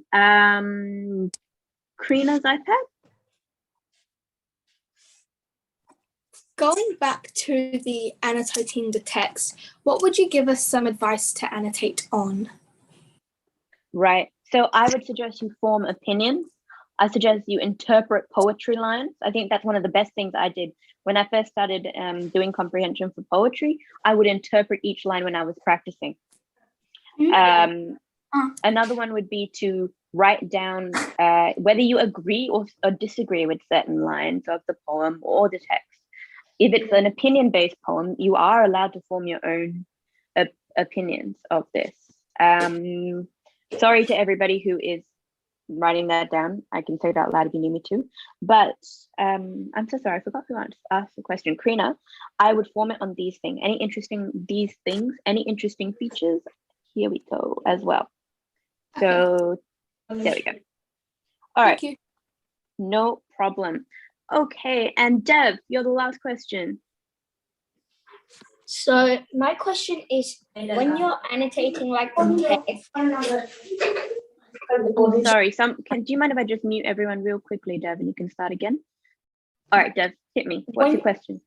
When you're annotating a text, can you be something like you're trying to know the reason by like saying no to it and then listening to them, that why do you say yes, and then you listen to them? Would that like be a helpful way to understand the text or not? So what do you mean? You form an opinion before you hear them out? Like technically you hear them and then you make an opinion and you hear them again about why they think that. Like it would be in the text, like just saying this and this is what we're talking about. And then you say like I don't think so. And then in that you would read it again and then maybe you understand better. Would that work? Yes, it would work though. Honestly, that I feel like as we do this more and more, well, you, not me, but as you do it more and more, and what I found was that I was able to critically engage after a while with the same thing. So the stuff I wrote down on the side, I'm going to keep going on to it, was the stuff that helped me in the LSATs. Most of it was forming opinions and agreeing or disagreeing. So when it comes to, when it comes to this poem, are there any opinions that she is saying that I agree or disagree to? Can't you? I'm moving it so you can see the avoiding wrong answers as a strategy. But is there anything in this poem that I could agree or disagree with, Dev? I don't think so. Not like on this one, but like on like other ones. Like in the last one, there was a one for the first one. It was like Black Widow, and I was like, "Why are you being a Black Widow? Do you have a choice?" And then it actually said no. And then like I actually felt like I understood it, like of the third question, like she experiences. I was like, that's what. So it doesn't apply to every text, but like most texts, I use it and I actually get that question right. Okay, good. Yeah. Actually, Dev, your strategy going into it is very interesting because it works, and also because it is a legit strategy. From what you're telling me, it's more like you build opinions and then you go through the text and it either warps your opinion or it centers your opinion on the correct answer. That's actually the next strategy I was going to go through. We have to be able to jump to conclusions, Dev. So does anybody know what jumping to a conclusion is? No. No. Yeah. Okay. No. Yes. All right. Okay. Yes. All right, guys. All I needed was one no, and I'm going to explain it because I'd rather everybody know. Okay. So when we jump to a conclusion, it's when we are not given enough evidence, but we still make a prediction. We go to the end. We go, okay. So based on this one, was when I stopped searching for a home within others and lifted the foundations, blah, blah, blah. Sounds like she doesn't have like an internal home, or she doesn't really feel like she belongs. Okay. For me, the conclusion that I can draw is she's either had a really rough upbringing where she hasn't really had very much of a connection with her mind and body, meaning mentally and physically she's not been okay. That conclusion, based on the first line I can draw and the fourth line. There is more evidence in the text that I can use, but by forming an opinion, I'm able to then approve it or disprove it based on whatever evidence I then find in the text later on. So Dev's strategy is great. Form an opinion first, jump to conclusions, and then prove or disprove your guess or your conclusion that has been drawn. Do I need to write that down, or do you guys think you have got it? Write it down. Okay. I've got it. Please. Please don't write it down. Make predictions. Okay, moving on. Jaden, question, and then Kanchi.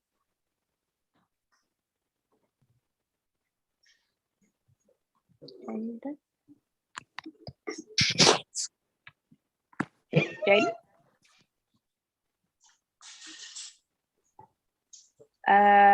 Okay, Jaden, I'll get back to you if you need me, but Harry's iPad? In Gate, will there be any texts that you might need to jump to a conclusion?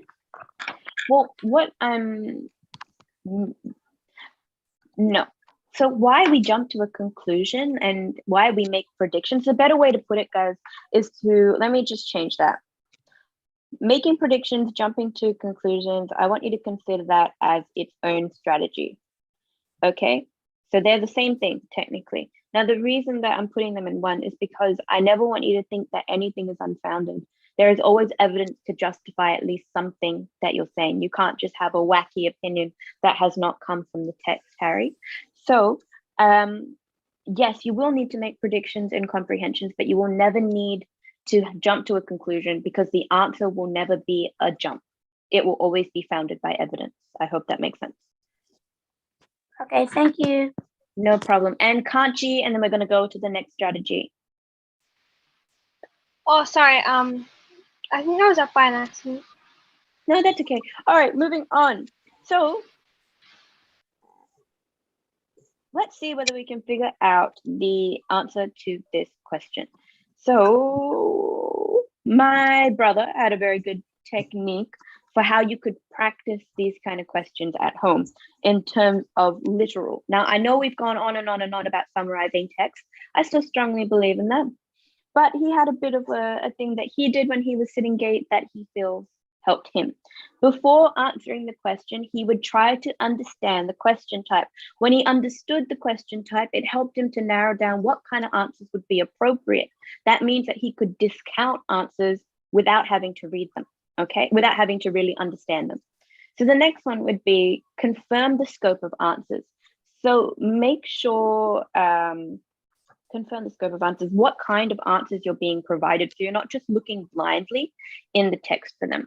Now, this is, again, guys, I should clarify, this isn't just a random question. This is one of those questions where you must decide between answers that are very, very similar, okay? So confirm the scope of questions, meaning what kind of questions have you been given? And whether or not, sorry, confirm the scope of questions and then make sure you are able to understand which questions can be kicked out off the bat and which ones are the two that are the most similar. Okay, now the next one is to narrow down your answers by reading the text in and finding the context of the question, okay? So if the context is what is the impression, you want to understand what an impression is first and foremost and what home is in the text, okay? But before you do that, the last thing is go into the question and answer process when you're doing questions that are very similar by having pre-existing ideas of particular. Oh, sorry, I'm just going to mute everyone quick. Have pre-existing ideas. So before you look and see what her home means to her, have an idea of what home means to you. What is it? What is it literally and what is it figuratively? And is she talking about it literally in the poem or is she talking about it figuratively? And if that is the case, why is your symbolism of a home or your figurative understanding of a home different to hers? Okay, now this is why it's a practice at home question, because it helps us to form impressions and ideas of very basic concepts. Home is a very practical thing. It's something you're going to see multiple times, even past gate, okay? So I'd like to ask, and you can whack your hand up for this, please. What type of question is this one? Oh, I think I kind of told you. Not bad. What kind of question is this? Just to confirm. Someone stick their hand up or I'm going to start calling. Ruben. Literal. Thank you. I think it's C.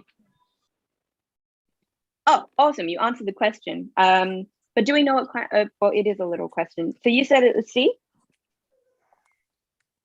Yeah. Okay, why do you think it's C? Because it says mind and body and be whole. Sorry, I mean D. Oh, you said D. Thank you. Okay, that makes more sense.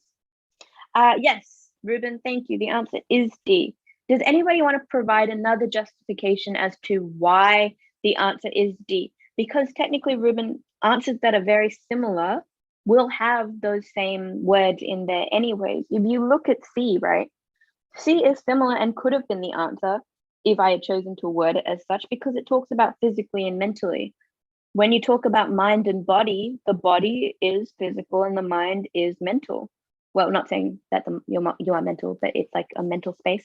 Anyway, so why is it D? Can someone justify it for me? Aaron? Because it says I found there were no roots more imitate than those between a mind and body that have decided to be whole. So what it's saying is that there are no roots there were no roots more imitate than those of the body and mind and body. So like they had roots, the mind and body, and then that they decided to be a whole part. So then it says it exists when the link between the mind and body is whole. Because roots more imitate means like link, and then the whole is decided to be whole. So it's like there are links between the mind and body which are whole. Okay, your justification makes sense, but I also like you to think about the fact that which of the other ones talk about the foundations of a house, Aaron, or a home, Aaron? Which one talks? Which of the other ones? So we have roots, right, to build a home. Yeah. Roots that are strong and safe build a home. Okay. Then we have homes are built on the connections we create.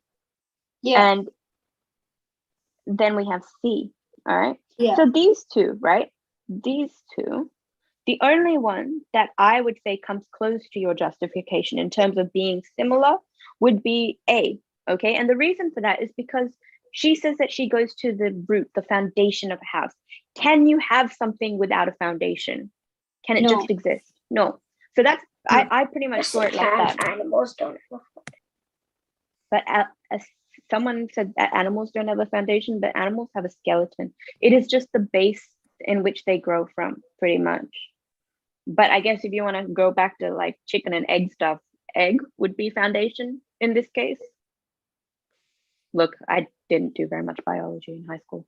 But anyways, thank you for the justification, Aaron. That makes sense. Does anybody else want to add to that?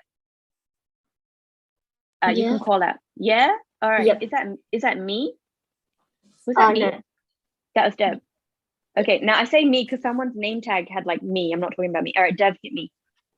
So this is actually about the D, because like the other ones still have it, but like in this you also said if those two might be similar, but something might have more. And between C and D, D has more of evidence because it has the roots, imitate, and mind and body. So it has more evidence than others. And like I'm going through like what was there. So it's just choose between more evidence than others. So then I guess it's D because of that. Good. D. Wait, did you say D or B? D. D. Thank you. Okay. All right. Thank you, Dev. That makes a lot of sense. Hunter.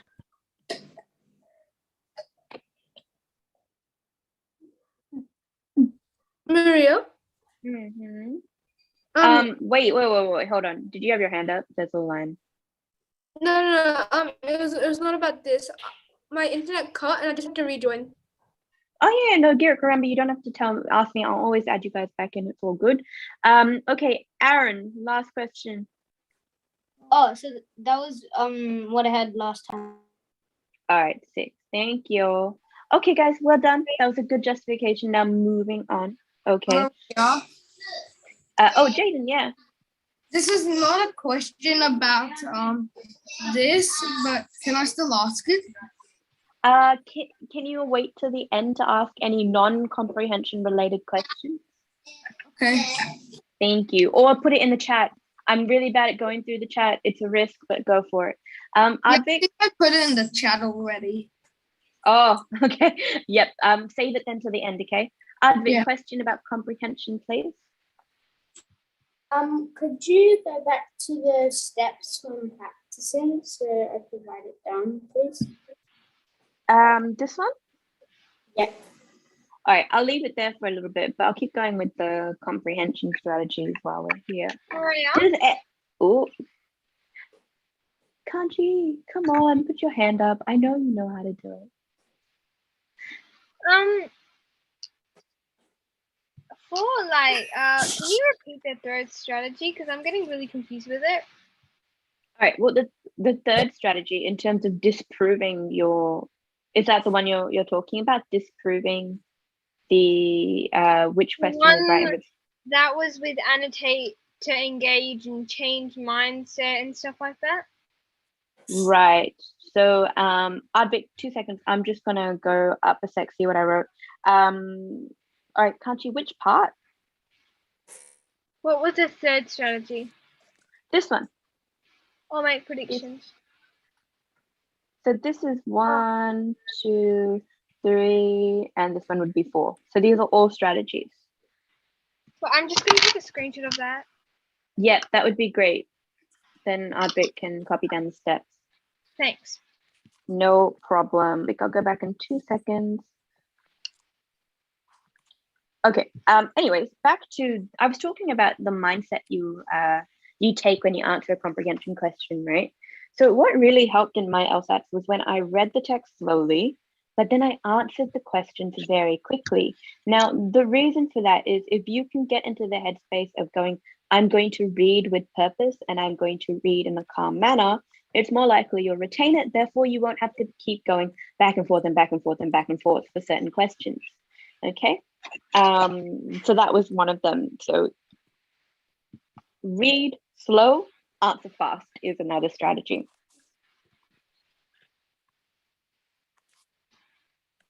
Okay, sorry, I'm just moving up to make sure I haven't missed anything. And I guess if you're talking about, if anyone is like worried about how much they're retaining when they read, right? A good thing that I used to do, and you can probably do if you have siblings or a parent, I used to play a lot of card games, you know, just like memory games over and over and over and over again, just to like improve my retention. I think that's very, oh my God, baby Yoda. I think it's very important that we practice those skills. Again, it'll help in the long run. Okay, Advik, I hope you have it or you've screenshot it because I'm going to move on now. Okay, so now the strategy when you're practicing was to that really long drawn out one, right? But in test conditions, let's say you don't have the luxury to go through all of those 4 steps. In text conditions, you want to test conditions, my bad. Read the question but don't read your answer options yet. Okay, so you read the questions and you make a prediction. So we talked about predictions before. That is why this strategy links with the disproving one. You make a prediction based on the question type, okay? So whether the question is asking you is literal or lexical, you wanna make a prediction, all right? Then your third one is to check your prediction against the answers that have been given. So technically, my brother's very long drawn out practice method is this, but it has been compressed into a much shorter 3-step process. And this stuff is done within seconds, not minutes, seconds. Like you don't realize if you practice, within 5 seconds, you should really be getting the answer to this stuff. Okay, so a lot of you guys have questions that are related to like good writing topics and like how I think someone asked about philosophy as well, how to implement it, etc. and poems. Oof, wow. So the questions you are asking, right? They are questions that are like a whole lesson worth of answers. So what would be great is at the end of the lesson is if you guys drop something into the chat that you feel like you absolutely need to learn. Not that you want to know, that you need to learn. There is a difference, okay? So things like poetry, the stuff that you're seeing in the comprehension is all that you'll get. Writing topics, if you're focused on philosophy, honestly, you want to be focusing on your character development skills, your action to attribute activities, anything to develop your characters and to make them more human. I want to have mature characters, even if I'm in year 5, year 6, year 7. Okay, so jot down or write down what you think you need to know, and then I'll take a look, and the stuff that I do implement into my lessons will be the things that I also believe you guys need to take into account. All right, we'll go through questions 10-0.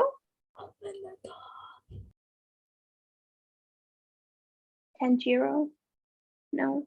Oh, sorry, that was an accident. That's okay. Pradika, question, and then Neelam.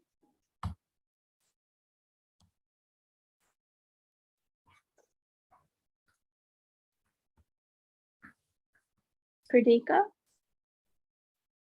Can you please like make it smaller so I can screenshot the whole thing? Yeah, that's the best I'm going to do right now, because otherwise I won't be able to see it either. Okay, thanks. I will at the end, though, if you want to stick around for that. Neelam, question about comprehension. It's not really about, like, it's part of comprehension, but just a bit. Yeah, Neelam, if it's part of comprehension, go ahead and ask it, of course. Can you send all the strategies to my email, just all of it? Neelam, at the beginning of the lesson, I said I've been really struggling to send it because it is all like drawings or like my notes that have been handwritten. So because of that, the size of the file is too big. So when someone who is technologically advanced comes home and informs me on how to send them, I will try again. But until then, it's not likely you guys will get this. So take your screenshots now, I suggest. Okay, next we have Kanchi. Like, you know, when we have like a question like where they say there are options that are all similar, but you've decided on these two, and one of them is long and one of them is short, but they both mean the same thing. Like, would you go for the longer one or would you go for the shorter one? Because the longer one has more description, it's more specific, but the shorter one doesn't have much as information. It's more broad. So which one would you go for? Well, the information you gave me, you said that one was more descriptive, right? Or more detailed? I would go with the one that's more detailed. Just rule of thumb for me, the more concise you can be with the answer, the better the answer is likely to be for the question. Like, if I show you the text, if I send you like a picture, can you just send me your email, and then I'll send the text to you because I found it. Can I read it out to you? Yes, you know what, comprehension related, hit me. Which of the following best describes the word plantation? A large area where something is grown. B, a large estate where crops are grown. C, a farm specifically for a certain type crop. D, a farm where multiple crops are grown. So which one would it be? Because they're all like really, really similar. Okay. Oh my God, was this one of the questions I gave you? No. Oh, thank God. Okay. Well, as far as I'm concerned, a plantation is like an estate where they grow things, right? So what's your interpretation? Firstly, I'd ask you, if you're absolutely confused, did you go into the text and read it in the context? Is there any detail that they've provided for a lexical question that would narrow down the definition? No. No. Okay, so then you're relying on your basic definitions, and they're assuming that plantation would be in your year level. So for me, I understand a plantation to be an estate where you farm things pretty much. So you grow crops and vegetables for eating, I'm pretty sure. So also sometimes plantations have like houses on them. Is there any answer there that kind of goes near estate or growing things to eat, or do they all kind of cover that? The thing is about chocolate. So like, because Melvin has given us like the blank booklets for the past ones, so it is one of my questions. Yeah. And so could the answer be? But I'm gonna have to look like like what the actual answer is? Yeah, so I think that it's the one about chocolate, right? And where chocolate originated from. No? In the answer, it says it should.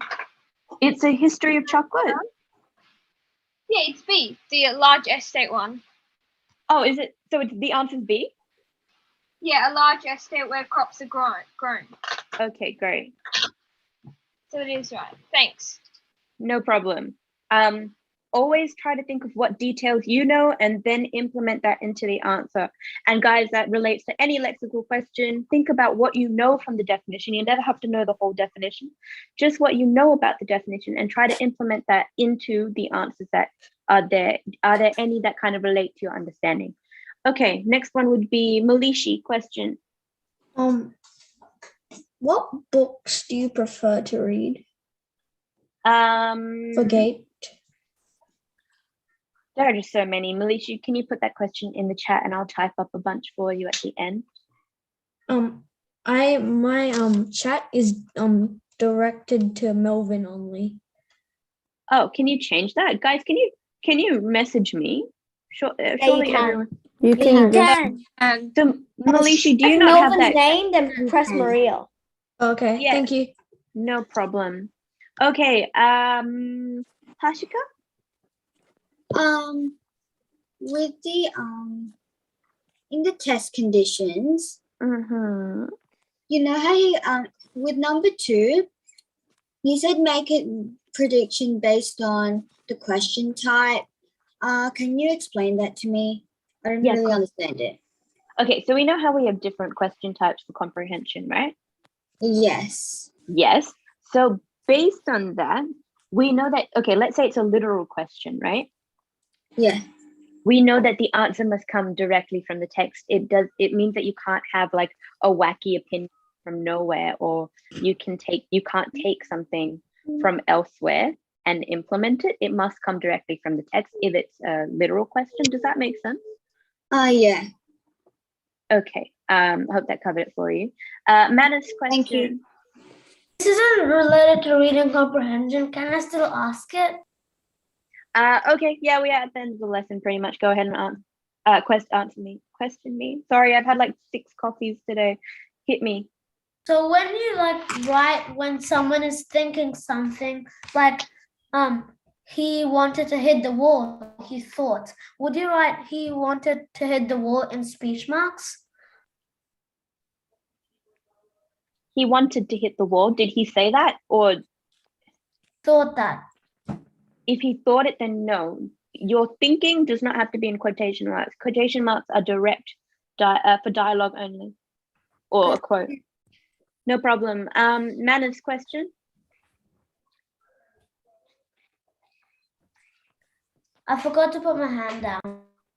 That's no problem. Okay.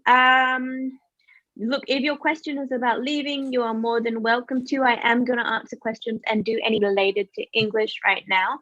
In the chat, someone asked me whether I can put in the Loyola group chat types, all types of poetry and their definition. No, I cannot. This brings me to my final and last point for today. If we go back to the title, it says the good, the bad, and the initiative. If we want to learn something that your tutors aren't covering, you either ask a tutor or please Google it and then come to me with a base understanding, all right? The poetry that we give in Loyola will be the poetry that you will see in the text. We will not introduce you to every form of text that you are going to be expected to know, okay? We will make sure that you are prepared. So make sure, guys, if you have a definition you need to find out, don't ask me or Melvin during class. Put it aside and go find out. Like I said last week, active learning is super important. If you don't go out there and seek the information yourself, some of it won't retain. So also switch up your strategies on how you're choosing to learn. A lot of you are, and I'm really happy to see that a lot of people are using books in their writing now. So thank you. Continue to do so. I think it'll take you very, very far. And if you have any questions about the comprehension strategies, please ask away because I'm more than happy to answer them. Akanksha question. When annotating your text, does interesting figures include figurative languages and other writing skills, or is it just the information in the text? No. Akansha, I didn't actually hear you properly.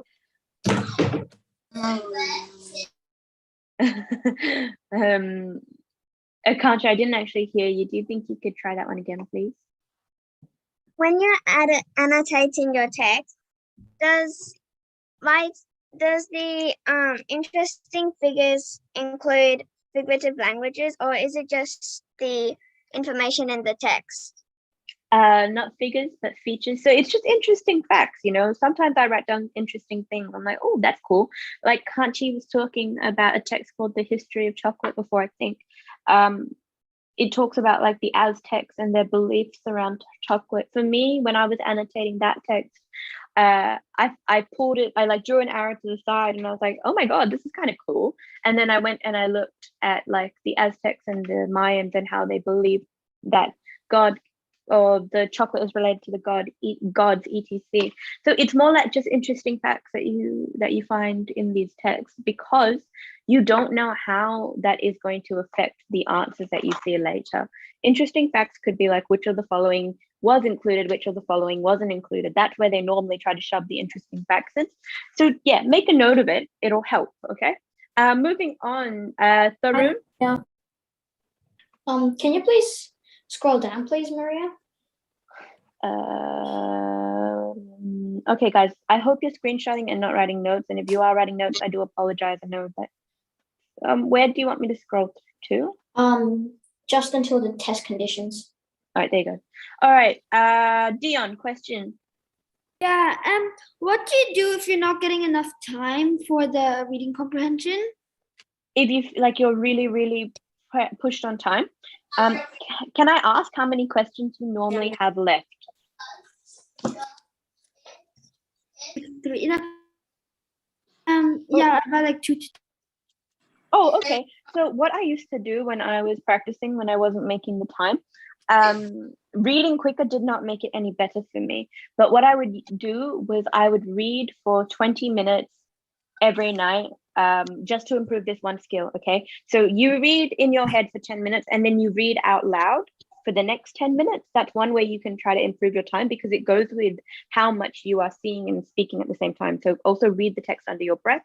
That can improve how fast you're reading the text in terms of reading it slowly but at a good reading pace, okay? So I used to read out loud for that one. And another one would be, summary writing is so good. I think that summary writing is amazing.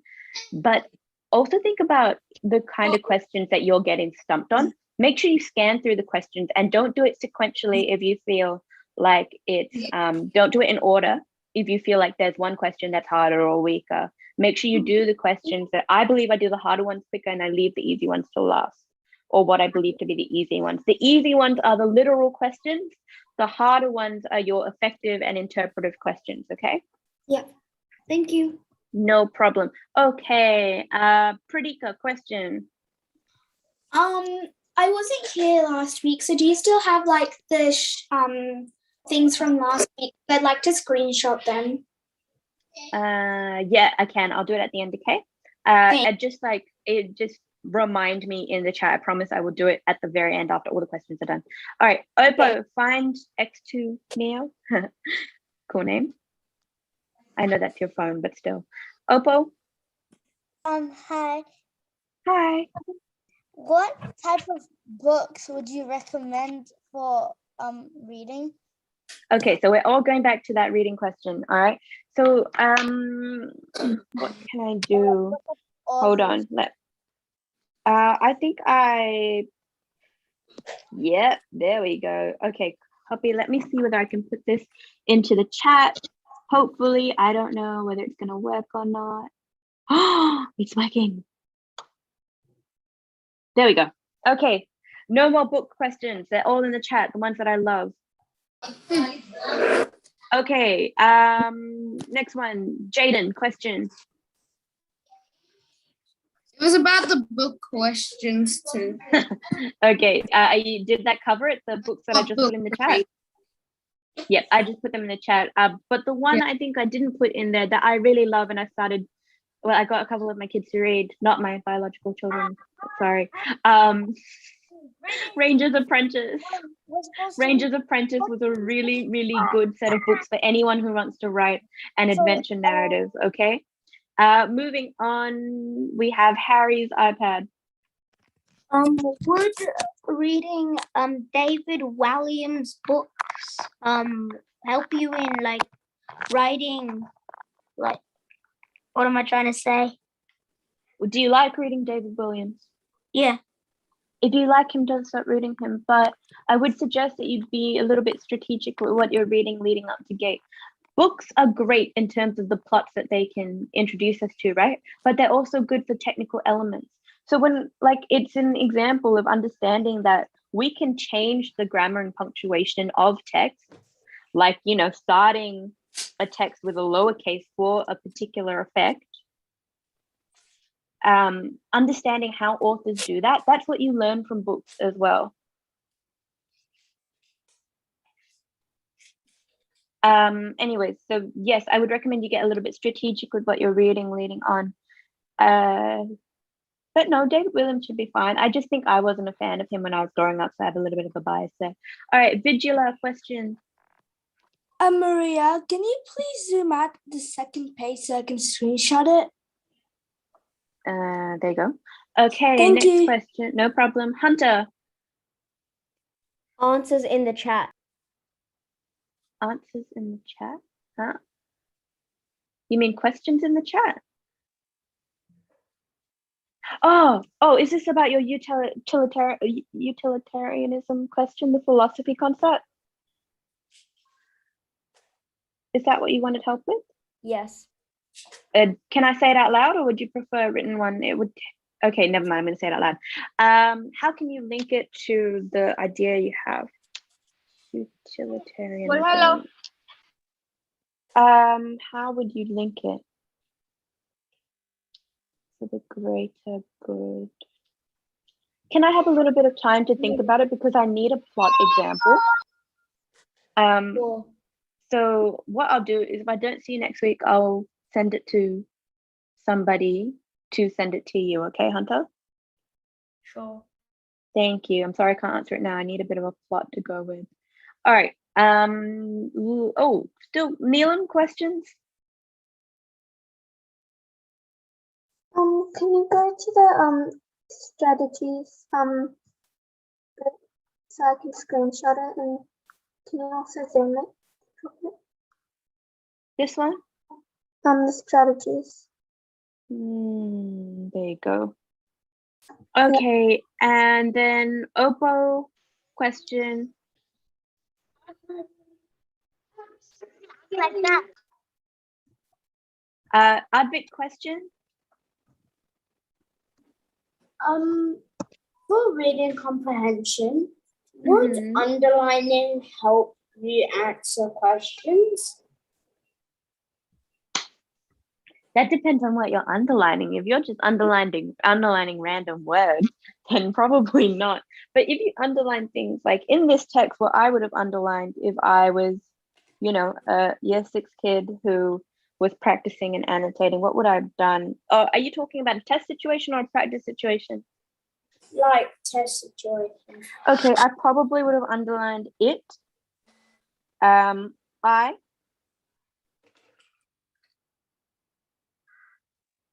Home within others and home within myself. She's chosen intentionally to say it twice, okay? But it changes. So she's not talking about a literal house, she's talking about a figurative house, and apparently it can be found within ourselves if it means that you can find it in someone else and in yourself. So I probably would have underlined those kind of things, and maybe any words I didn't know the definition of Advik. So I think that underlining when you are doing it can help you. Yeah, and in like writing, are we allowed to use the like, say if you get like a quote or like are we allowed to use the quote in our writing? Yeah, of course you can use a quote in your writing. So we're allowed to use a quote in our writing. Yeah, I would use a quote as a hook though, not as anything else, unless you can tell me where else you would put the quote. Like maybe in your problem, they could say like a mole. Would you put a quote in like a mole?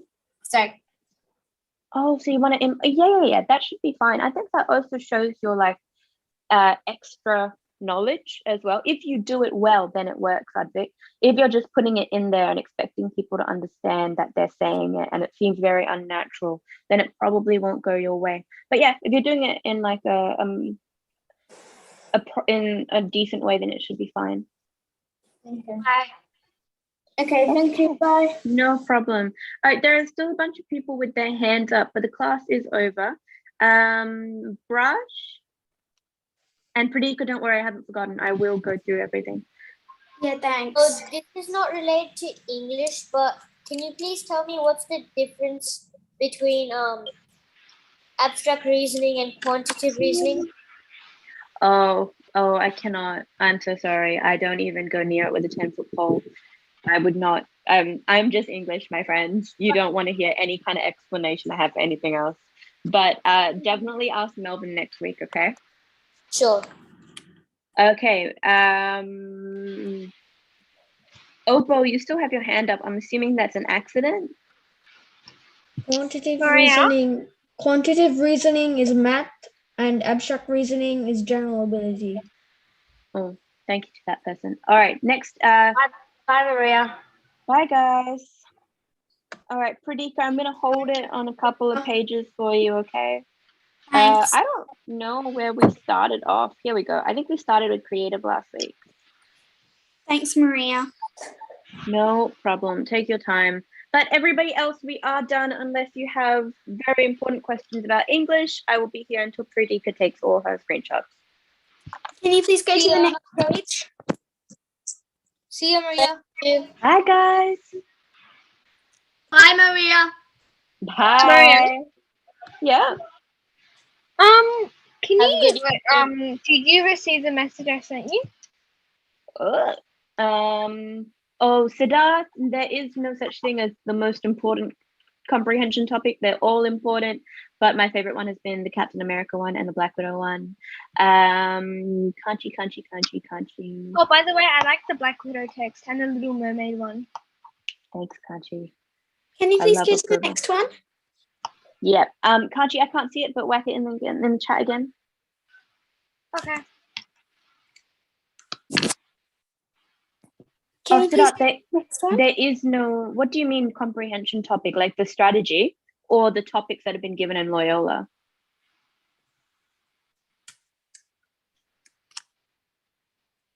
Maria, you talking to me? No, Siddharth is asking me a question about the most important comprehension topics, but I'm not sure if you're talking about topics or strategies. Maria, can you go to the next one? Bye.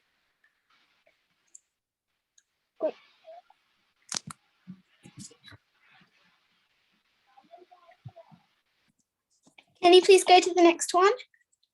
Of course I can. Thanks, Maria. No problem. Take your time. I'm happy to go to the next one. All right, awesome. Now this is more practice. I'm not sure if you want to screenshot it, but it is just for you to practice your metaphor interpretation skills. Can you please go to the next one? Yeah.